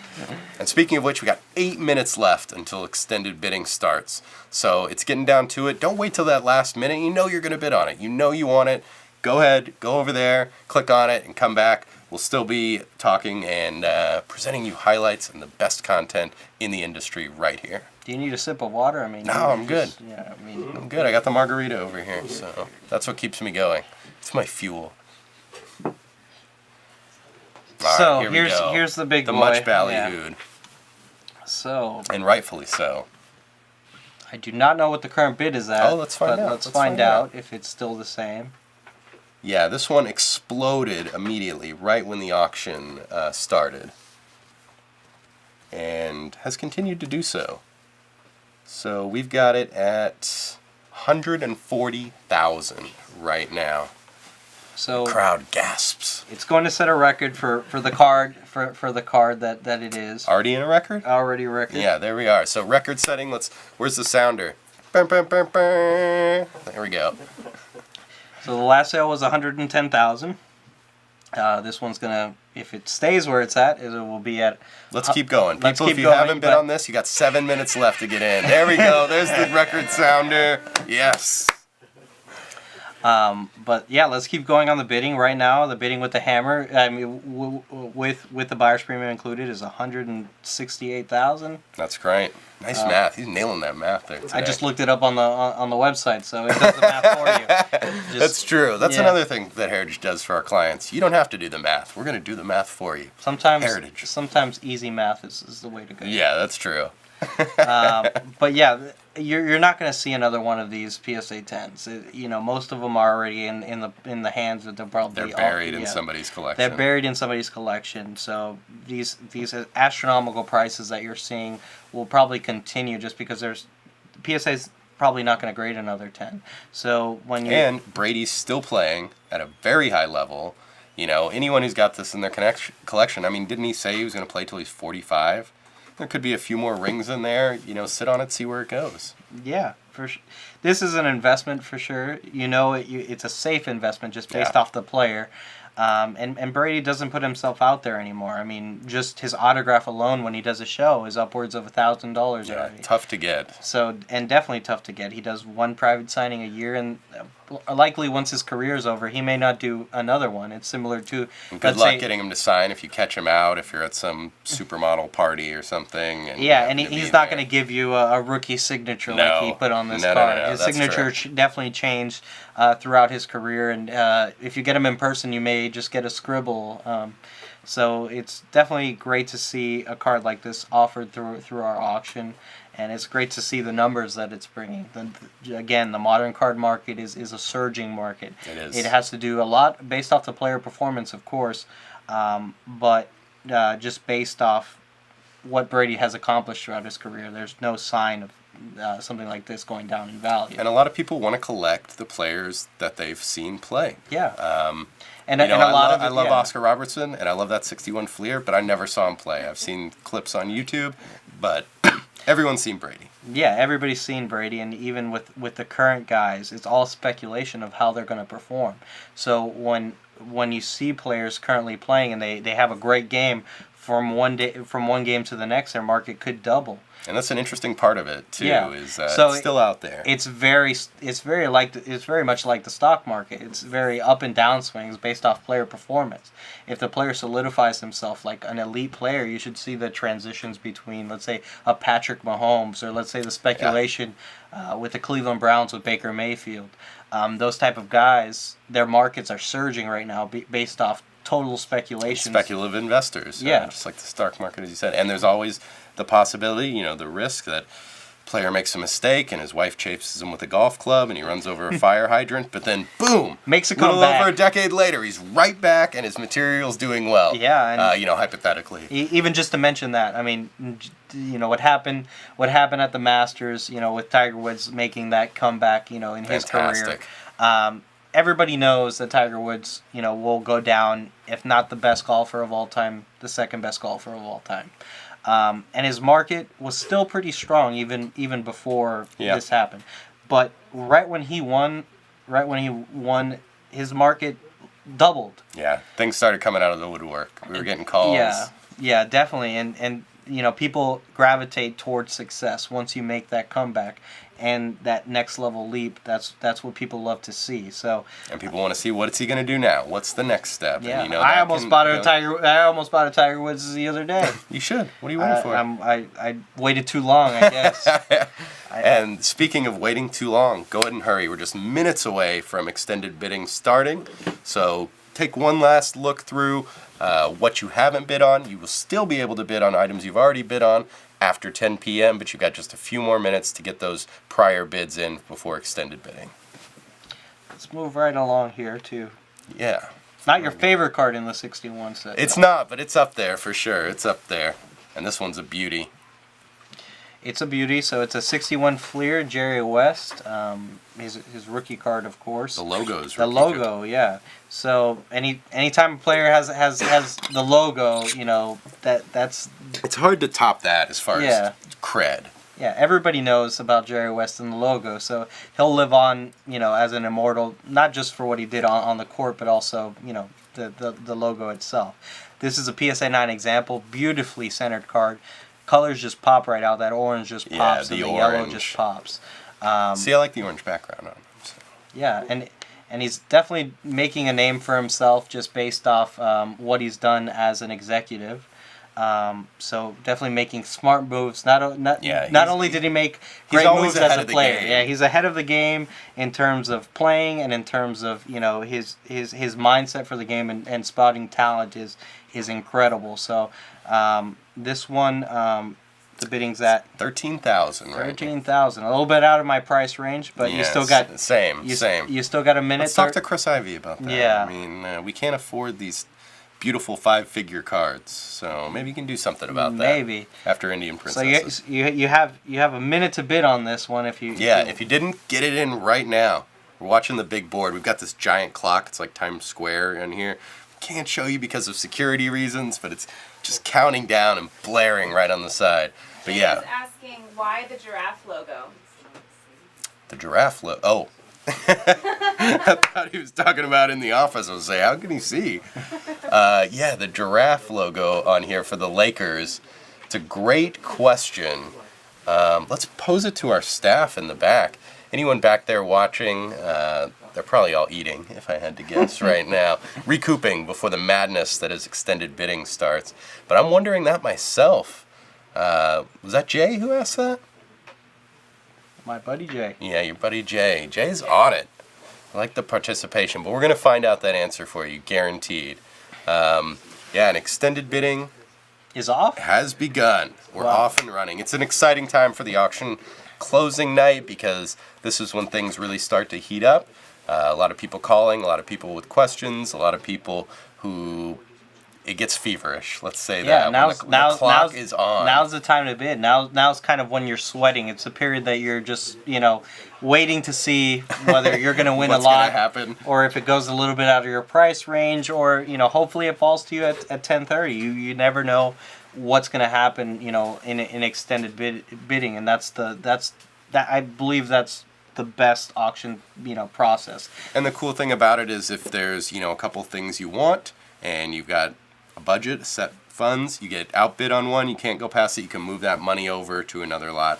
In the live auction, once the lot's gone, it's gone. But here, if you bid on it, Or you can could still max keep out going. all your credit cards and just go for it. Absolutely. And we've got extended payment plans. Yeah, extended which payment Tony plans. Easy knows all about. Yeah, extended payment plans are perfect. If you're looking to acquire an investment piece, just pay it off over time. We'll help you out with it, definitely. You could also Pete, what do you know about Yeah. the giraffe on this Lakers card? On the Lakers logo on the Jerry West here. The giraffe? Yeah, it's got a giraffe logo on there.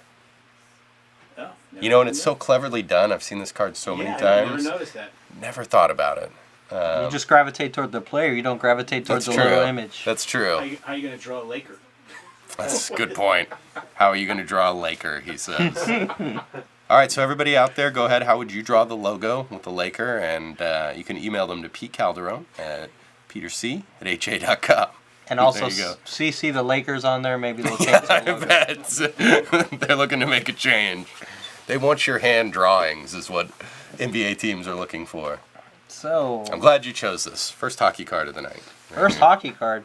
The honor is mine. Yeah, we'll work on that next time. Sorry, hockey fans. I mean, you guys are probably watching the playoffs right now. Yeah, I the know playoffs are more how important fervent than this. the hockey fans are. Yeah, but definitely a significant card. Worth your attention to just spend a minute and bid on the card while you're watching the playoffs. Right. Just cut in during the intermission. So an 86 Peachy, Patrick Waugh, PSA Legend right there. PSA 10, voted the greatest goaltender of all time by a ton of writers. You agree? Absolutely. Okay. I actually watched him play. I can't Yeah. say that for. He had some great battles with the Stars. Yeah, he did. Back in the day. That was a good rivalry. And he was very frustrating. I'll say that for sure. Yeah, this example is beautifully centered. Definitely deserves the 10 rating. You always love to see with that white border. You always love to see a beautifully centered portrait. There's the back for you. And just colors that pop. So that white, just makes the colors pop. For being the arguably the greatest goaltender of all time, an affordable card.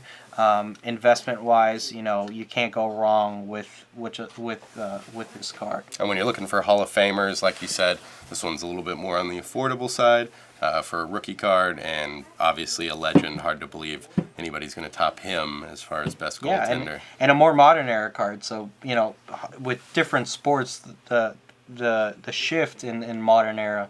With baseball, kind of the cutoff that is considered modern era is anything post 80. With hockey and football, there's kind of more leeway because those were a lot of glory day periods. So football, Right. You just gravitate toward, let's say, an 84 tops, with an Elway and a Montana. I'm sorry, an Elway and a Marino. Sorry, I'm just losing my head. I think That's what happened. We told you it gets feverish. when I extended just bidding got starts. outbid on something, so I'm a little bit worried. You need to jump back on there. But yeah, the span for hockey is a bit wider because Gretzky's rookie year is 79. Right. it just continues. You know, you have Lemieux's rookie, you have a ton of players in you know, playing in the 80s, even spanning toward the late 80s. Lemieux, a lot of legends came through. Yeah, and there was a lot of product produced, but that's not to say that it's not tough to get a PSA 10 in these cards. It's nearly impossible. Yeah. Yeah, hard grading for those modern stuff too. Yeah, modern. Though they are well produced, a lot more so than well back in the produced, day. and with the more modern era, you know, once you start getting into the chromes and where they got more technical in their production, the condition sensitive cards are, you know, more so than even vintage cards.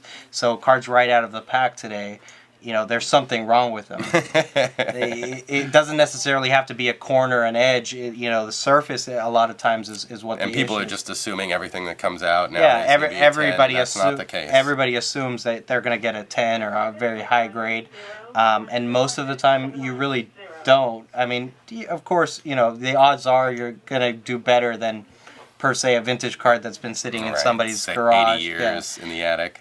But even then, for some cards, it's nearly impossible in the modern era to get a 10 because of the way they were produced. The chrome, for instance, on chrome cards, they scratch easily, or the card on the back end of one of the cards, it could not transfer over, but create moisture and ruin the chrome. And they got a lot of extras, a lot of features, and the conditioned issues, like you said, can come from those extra features. Yeah, so, you know, look out for the modern era cards. They're good investments right now.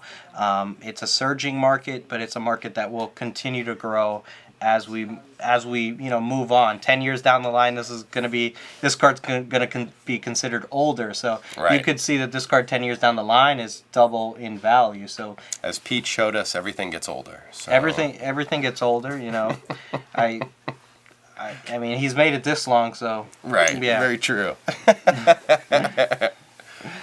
But yeah, that's what we have to. That's what I have to talk about. So. All right. Let's get Pete on to defend himself. Yeah, Pete, step up here. Step up here. Go ahead and jump in. We got that extra chair.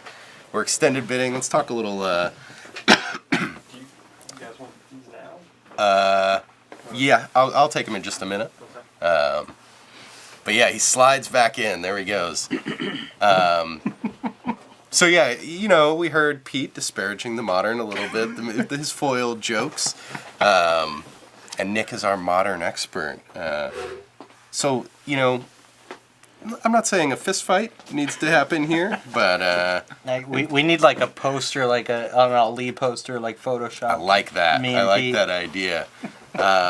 Old versus new. So let's go this direction then, Pete. You know, what do you think about the modern cards? What about them is interesting to you? I mean, I grew up with modern cards, so it's not like I have a huge. Right. You know, I'm not completely. You don't against hate them. You don't hate I them. don't hate them. It's just that some But you don't. people. Do you collect them? Some do, yeah. Some sets, yes. Okay.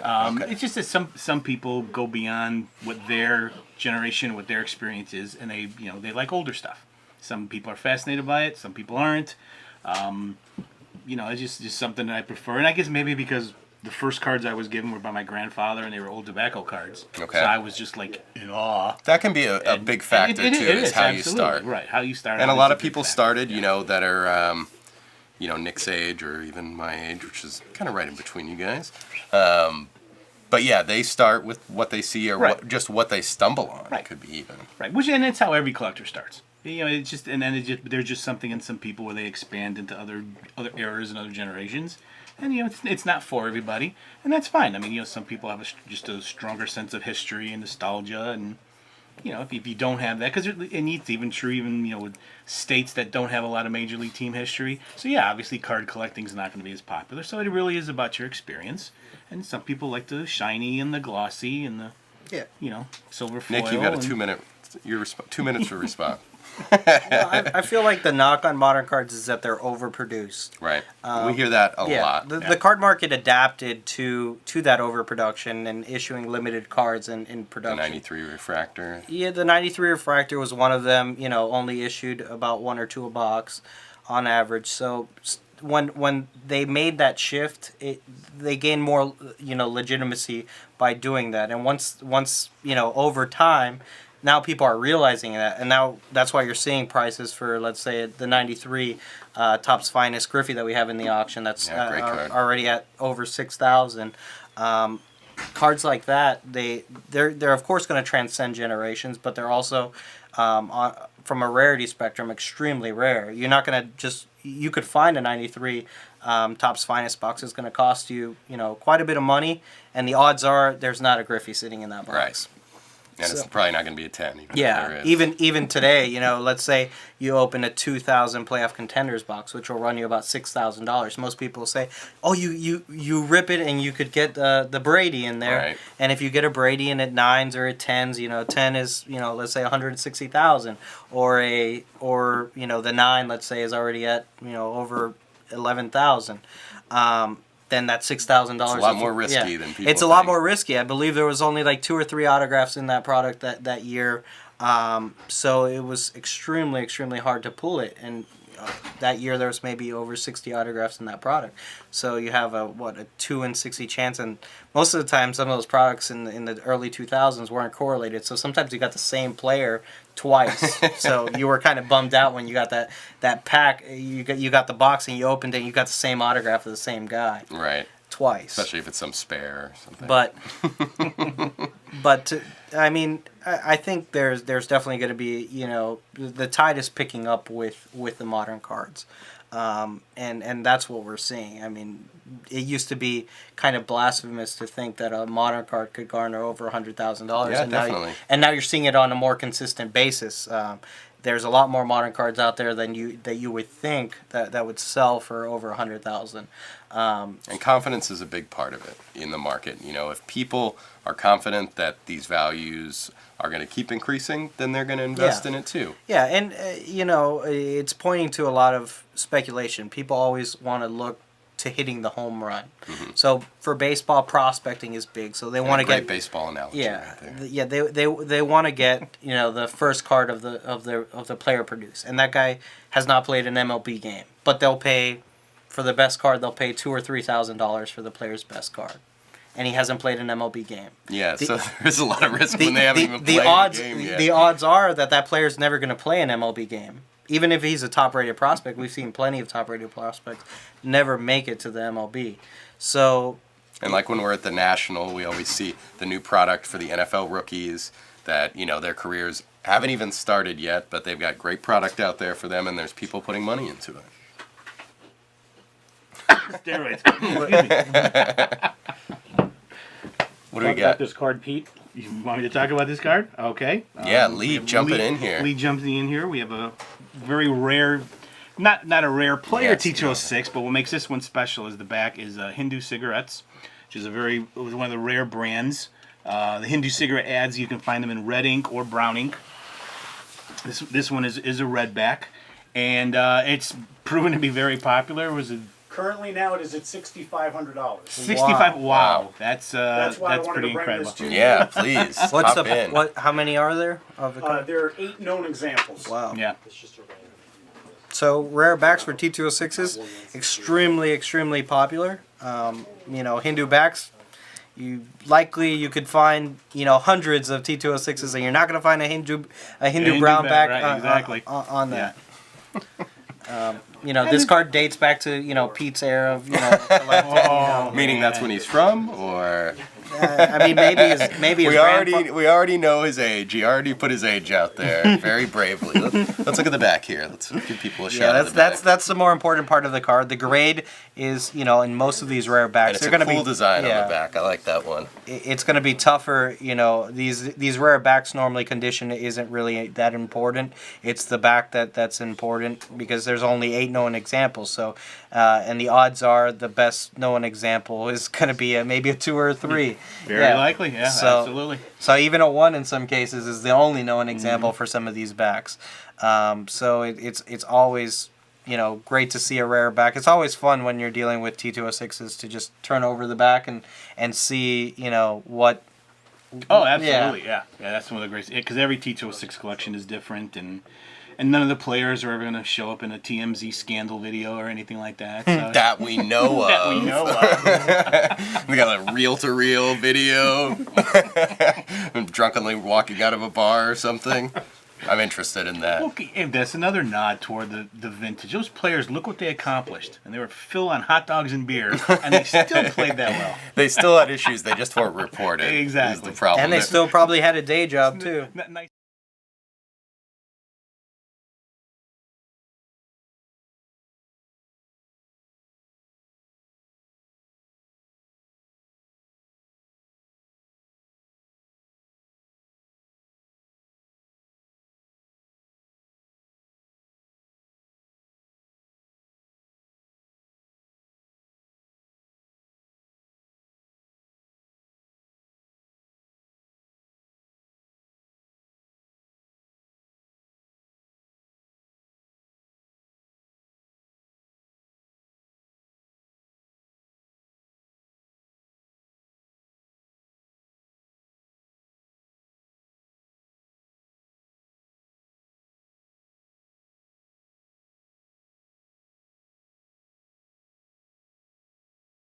This was produced.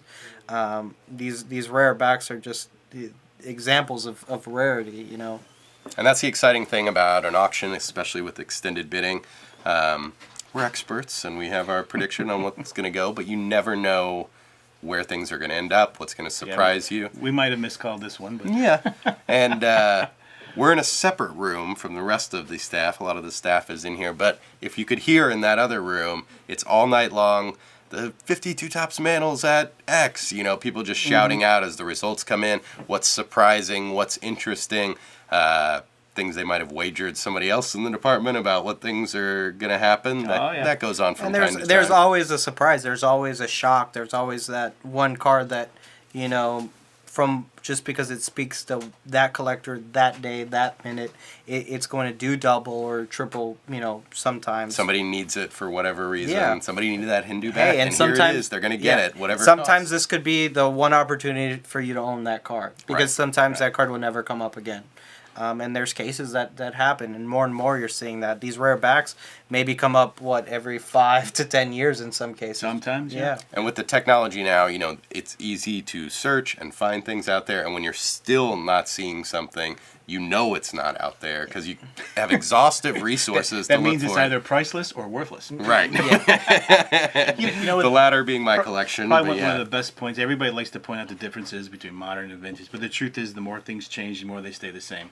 Whereas some collectors appreciate a rare back, your era appreciates a limited edition variation. So as much as we like to, talk about one's different than the other, when you really think about it, it's really not. We're all collectors. It's all because you have an appreciation for something, and forgive it's a cliche, but one of the best things I was told is always collect what you love, and that way you always love what you collect. Yeah. You know, Well so, said, and Pete. whatever it is, Who'd you regardless steal of that what from? it is, I don't remember his name. He's not giving It him comes credit. from wisdom with one age. of those 3 a.m. auction nights. Yeah. So the auction's going very well. We're in extended bidding. We're getting close to when the 10:30, which when the first slots could be ending, possibly. Not too many end right at the buzzer, but yeah, if you are bidding, keep an eye on the clock there, and a good time to remind people that the great material that we have closing tonight, there's more great material closing tomorrow night in session 2. Some of it we've talked about already, some of it we're going to talk about in a minute, but so there's 2 sessions, same rules, 10 p.m. Central. Extended bidding will begin tomorrow night for session 2, so be sure to check that out. Sadly, we will not have a live closing show tomorrow for session 2. We're just so exhausted and excited afterwards. I feel like you could do another 4-hour show. I could tonight Yeah. because I'm on the high right now. Dust that but tuxedo off and get back. I do not joke you. The tuxedo is hanging in the office over there, so it could happen. And luckily, Magnus knows how to tie a bow tie, which was a moment of absolute drama last time as we were nearing the start.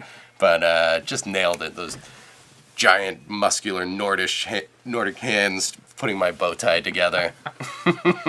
Muscular knot over there. So It's great that Nick is still here because I know it's past your bedtime. It is. Aw, you two are adorable. We need to It get you is. guys a show. Maybe one out on the road. I can't deny it. I know I need my beauty sleep, but I No- mean, no argument. Pete eats dinner at like what 4 o'clock and is Yeah. in bed by 8. So, Luby's you Luann know. platter, the special Exactly. right there. you just Oh, immaculate. Lee, Go, Lee Lee. Prince is You're back enjoying in. yourself so much up here. I wanted to bring these to you. Uh-oh. You have paperwork right there. Don't try to read off the cue cards too much. we we'll getting back use to the cue Melomans cards. that we talked about. The Hell Chase is now at $6,500. We got another one, Hugh Jennings, Hall of Famer. That is at $5,400. And Johnny With the Siegel, classic which pose is right there. one of the classic horizontal poses, absolutely, is now at $3,000. And Lee was kind enough to remind me that I estimated it at $600. Nobody's perfect. Nobody's perfect. Well, you know what? You never know, but like I said, it always comes down to you pay what you want. It comes down to who wants it more. And these are rare cards. You're not going to see these this nice very often, if ever again. So It's nice of Pete to remind you. No, absolutely. I mean, Lee to remind you. He keeps track of Yeah. everyone's mistakes. Yes, That's exactly. for sure. Yeah. We're all not perfect. We all can't predict the future, and we Oh, all can't absolutely. predict what somebody's going to bid. Sometimes you just never know.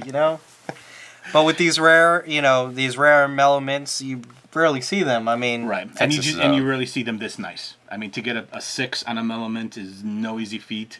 And all the cards in this collection, even though they're not graded 6, they look just as nice. So there's some little micro flaw somewhere, but at some point it's like, who cares? I mean, this is just something that you're just not going to see. So you got one opportunity. All right. Well, we've got a couple more sets and things we can talk about.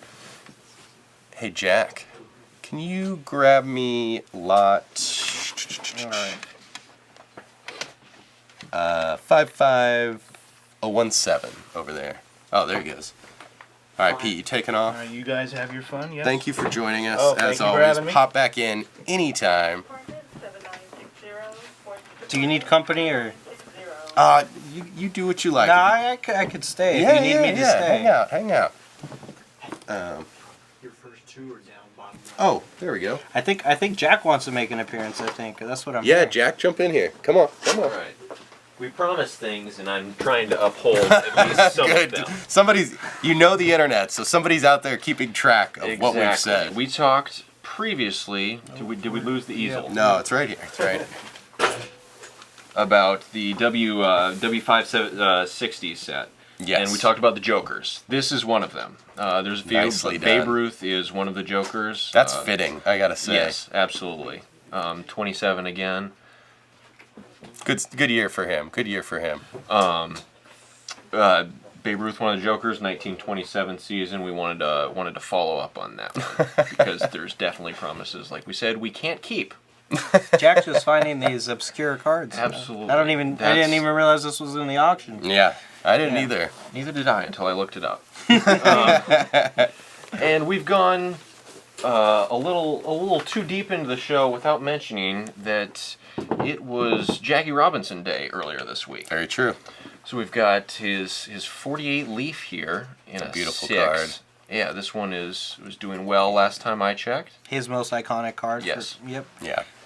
Glaring image. I mean, just the colors pop. You always love to see that. Yeah, with the yellow and the blue. Yeah, the yellow. And You'd love to see those colors pop. A lot of times the registration wasn't great with this set. I think Yeah. we talked about it a little bit earlier, but Right. this one it's about as good as you're gonna get. Yeah, and Monday was Jackie Robinson Day? Monday was that- Jackie Robinson Day. Yep, all the teams wore 42. And a side note, while we're talking about that, we mentioned the memorabilia auction that's coming up, that's opening on Saturday. You guys, I'm sure, know the last player to wear number 42, Mariano Rivera. And in that sale, we have the last jersey he wore in the major leagues. So the last 42 worn during play. So look for that. Yeah, and then another interesting Jackie Robinson that's doing above estimate right now is 52 Burke Ross. That's an We've interesting had a one. few of these recently. We had one in a slightly lower grade that far exceeded estimates in one of our weekly auctions as well. So there looks to be a couple collectors trying to put together a good solid version of this set as well. And we're going to help them out with that. Absolutely. We'll definitely try. Let's give another shout out to those weekly sales too. We're putting some great quality material in there. Every Sunday night, one closes and another one opens. We have 4 up at once, and same extended bidding rules. So if you got it here, you can get it there. Yeah, now that we've talked about Jackie and famous players, we're gonna go back to the unique and weird. All right, and Well, now I'm interested. We got a 1908 Chicago Cubs postcard. Because of the dating on the back, which we'll get to in a second, it's likely that this is the 1907 team where it says World Champions. They won back-to-back World Series in 07 and 08, and then didn't win again until 2016. A little bit of a drought there. But this a gap, one, if you will. yeah, this one on the back, it talks about the Cubs, and it is dated 2 days before the start of the 1908 World Series. Oh, that's So cool. if you're looking to get something directly related to that last season before 2016 and you're a Cubs fan, this isn't a bad way to go. Always finding the oddball Yeah, stuff. about as close to the World Series as you're Yeah, going to he's get. got an eye for it. I'll say that. There- but that's good, There you was know. a good amount of those in there. Is anybody going to be entertained if we just sit here and talk 52 tops manels all night? Maybe. I mean, Somebody will be. Believe me, somebody will be. But although it's been mentioned, I don't think we talked about the one we have in this auction, which was in a 7. I don't think But we it's have, out But there. I'm sure it's doing well. I'm sure it's been doing I'm sure very you don't well. need to talk about it Yeah, for it to it do well. does not need to be promoted. But a great card. And this one is just wild. In fact, I'm going to take a look at this. Be sure to read the note on the back. I mean, as you know, that's one of my favorite things to do when it happens. If the vintage writing, what did I tell you? The Cubs won, and the town is baseball crazy.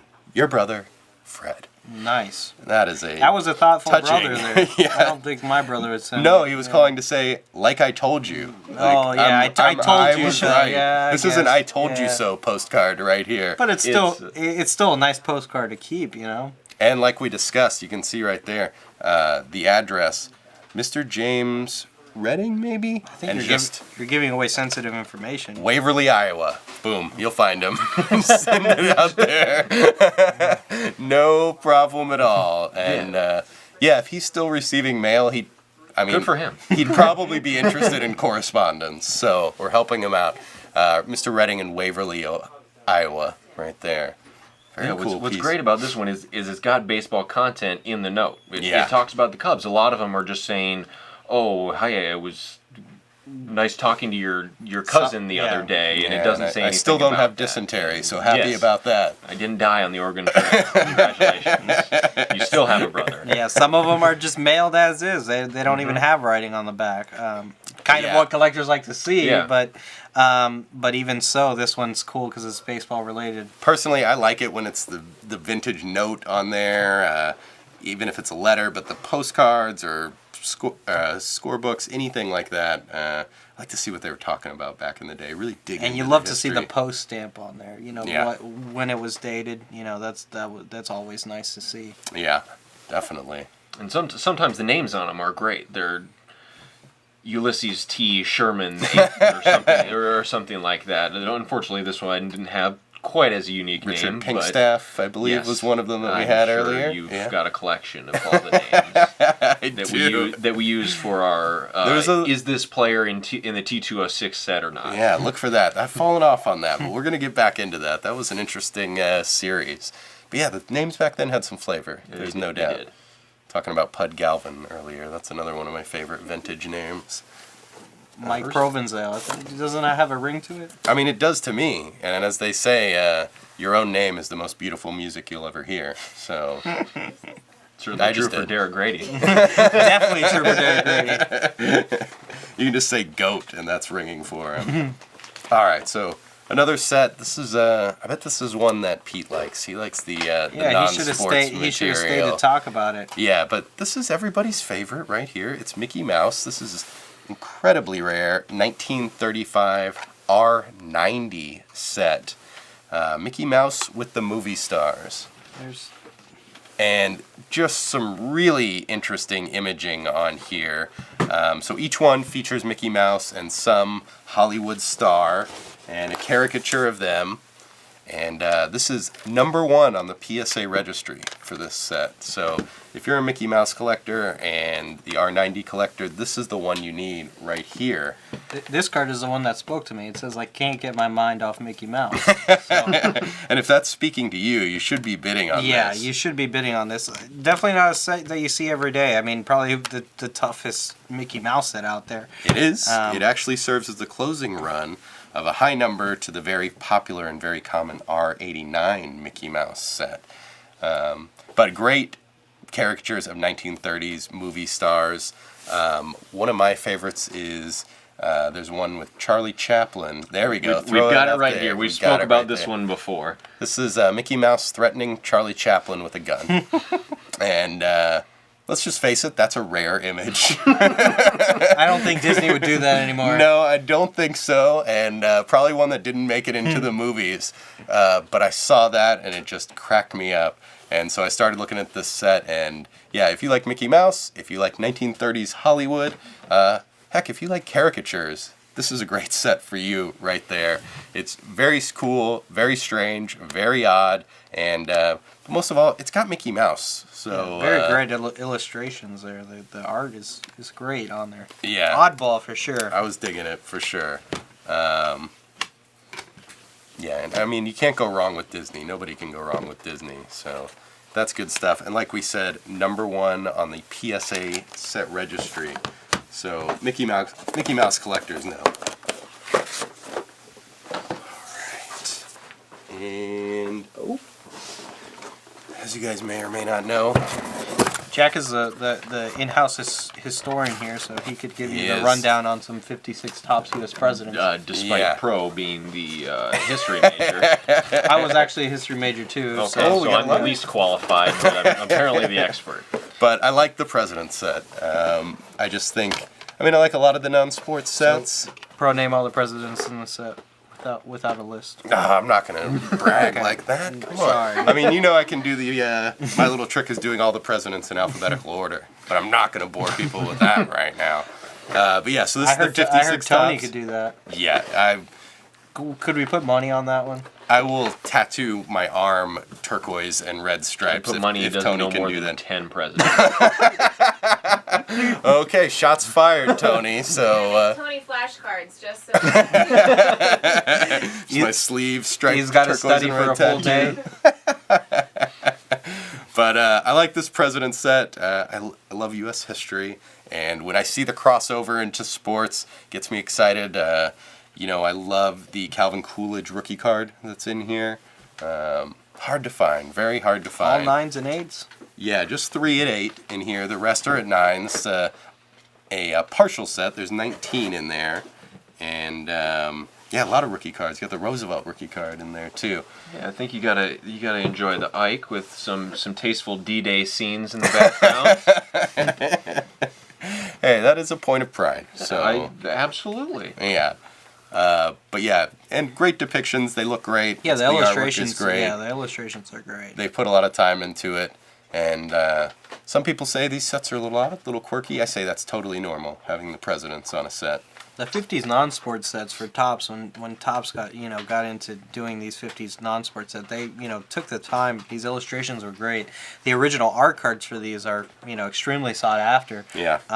And just because the images are striking, And I love that they were, experimenting. The 50s for Topps was obviously a great time, but they were trying to see what else can we throw out there. what else could we sell? What else could we package with What some else bubble are gum? people interested in? Because there's more than just sports out there. People have other interests, of course.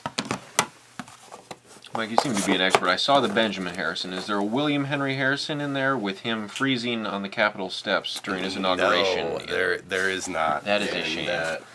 Sadly, as we talked about earlier, the Taft one doesn't mention that he was president and Supreme Court. All it says is that he got stuck in the bathtub. The one thing everybody knows about Taft, he was big and he got stuck in the bathtub, but he was president and on the Supreme Court. How about that? Ah, you hate to see it. All right, fitting that we have 3 people up here. But we don't have the Three Stooges. I mean, No, but we're not that legendary, certainly. But this is the '66 Fleer, 3 Stooges. Which high stooge grade is Geezy? complete set. You know, I kind of think of him as curly. You know, although my hair is the more fitting for that in our partnership. You know, there's a lot of nods from the crowd. 200 people back there staying totally silent and just nodding in agreement. But this is a cool set. It's 66 cards. It's some of their most famous scenes.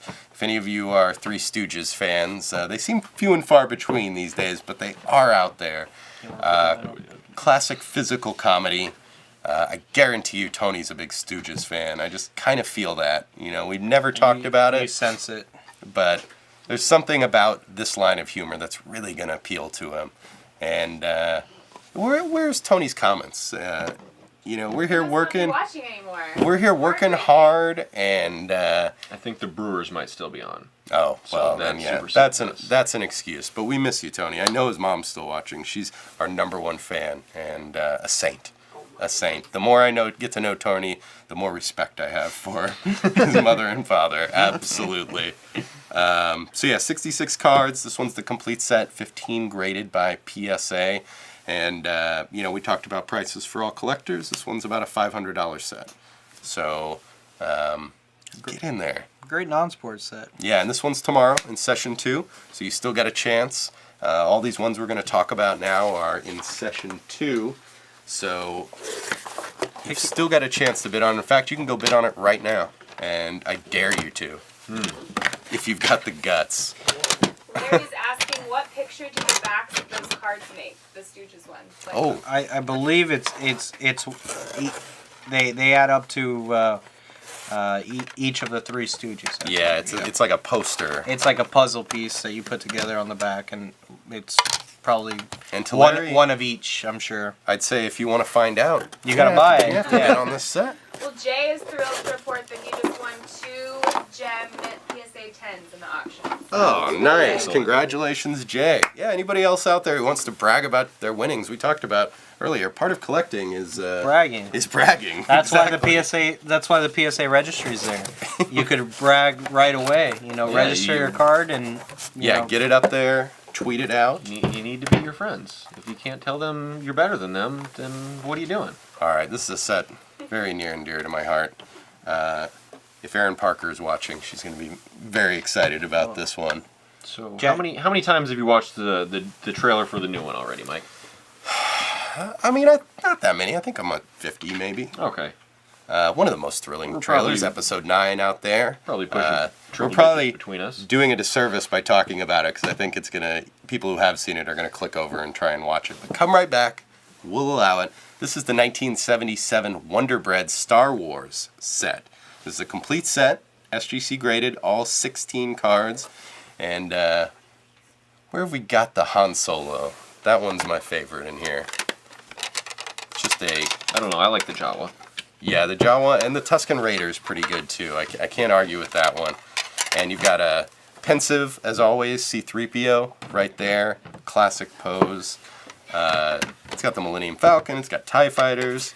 And then there it is right there. I feel so left out in this. I have no idea what's going on right But now. that's the classic Han You just- Solo pose just right stand there and there Mike with and the I. blaster, just looking brilliantly cocky and arrogant.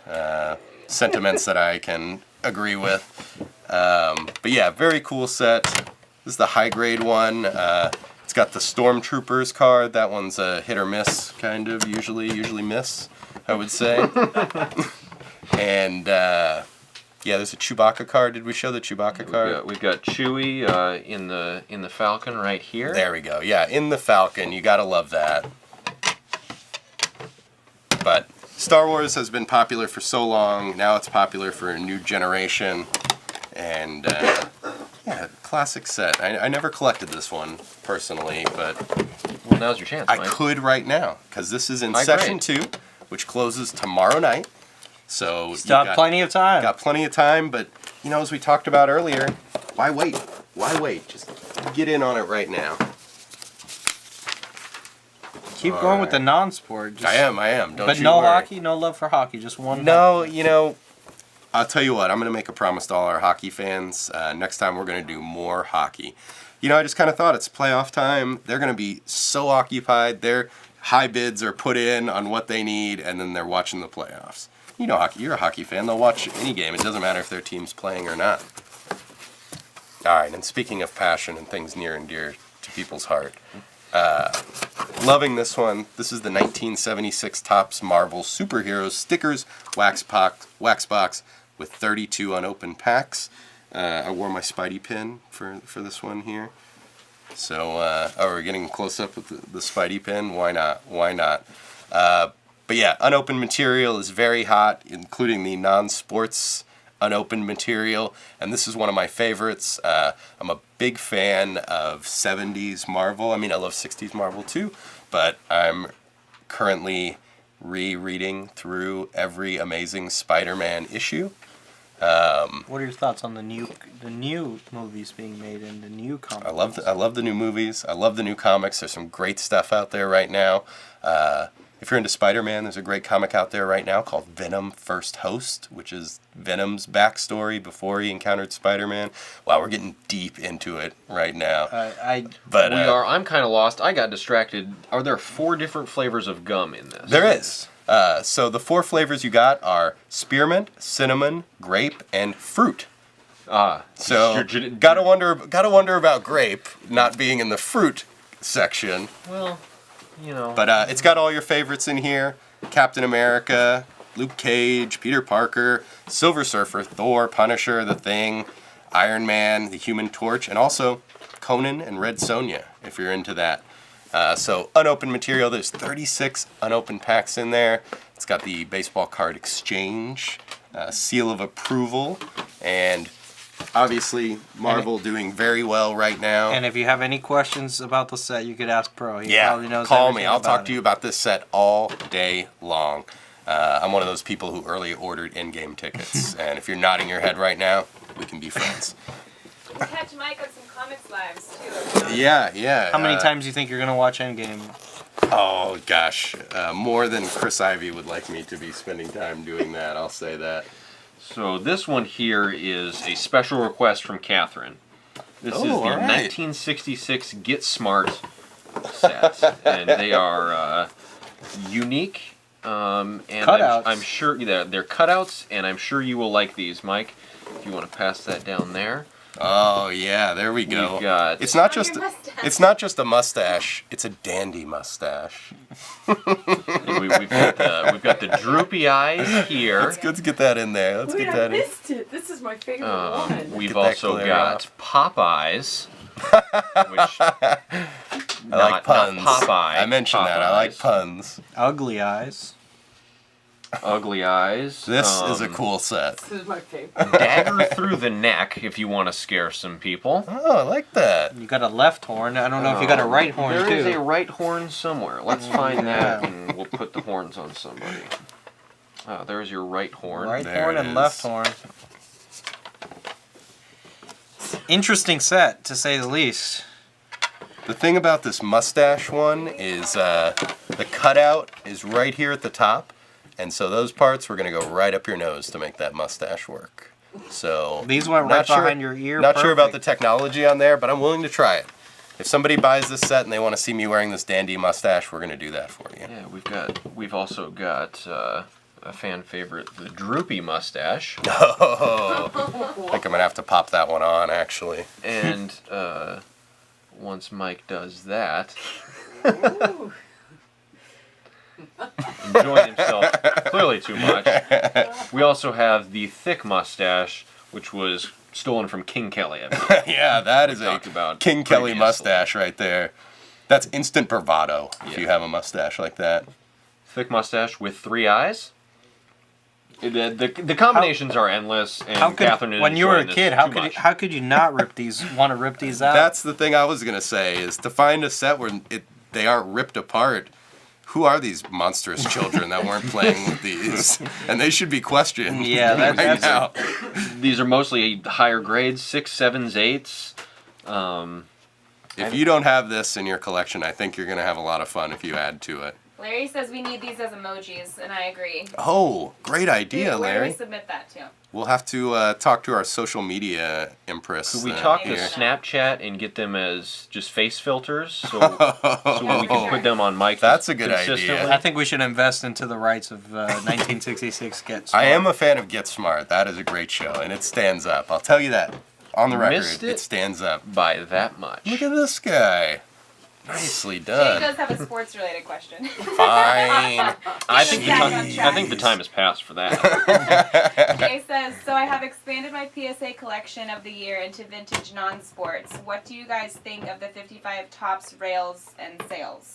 That is a popular set. Very popular set. It's extremely popular. You know, trains are one of the things that people back in the day, they loved trains. You know, that was your And way of people transportation. still do. People still do. There's a fascination with trains, and the again with the illustration The of artwork is the unbelievable art, on that one. Yeah, you know, in 55, 56, just in general, 53 with World on Wheels, you had these iconic illustrations, you know, these cars, you know, with rails and sails. You got the trains. The detail on them the is boats. crazy. Yeah, I We mean, had a couple wax boxes of those recently, did we not? We yeah, did. yeah, we did. You know, Good work.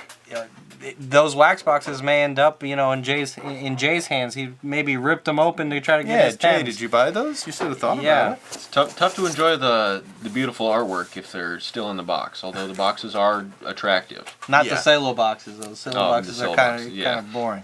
All right, so I pulled this one out for our fearless leader, who is a big fan. These are the 1980s Topps Garbage Pail Kids Wax Box Trio. You got the trio, 3 in 1 lot. You got the first series box over there. That's right. There From we the go. UK. We're gonna pop that one right in front. We got a 15-minute countdown until Facebook kicks us off. All right. So you got the 85 Topps Garbage Pail Kids Series 1 from the UK, 86 Topps Garbage Pail Kids Series 5, 48 unopened packs, and Series 12. And these cards are disgusting. That's the only way to put it. But people are into that. This was something from my youth. I remember that. I remember the Cabbage Patch craze, and then this came right after. And I did have a bunch of Garbage Pail Kids stuff back in the day.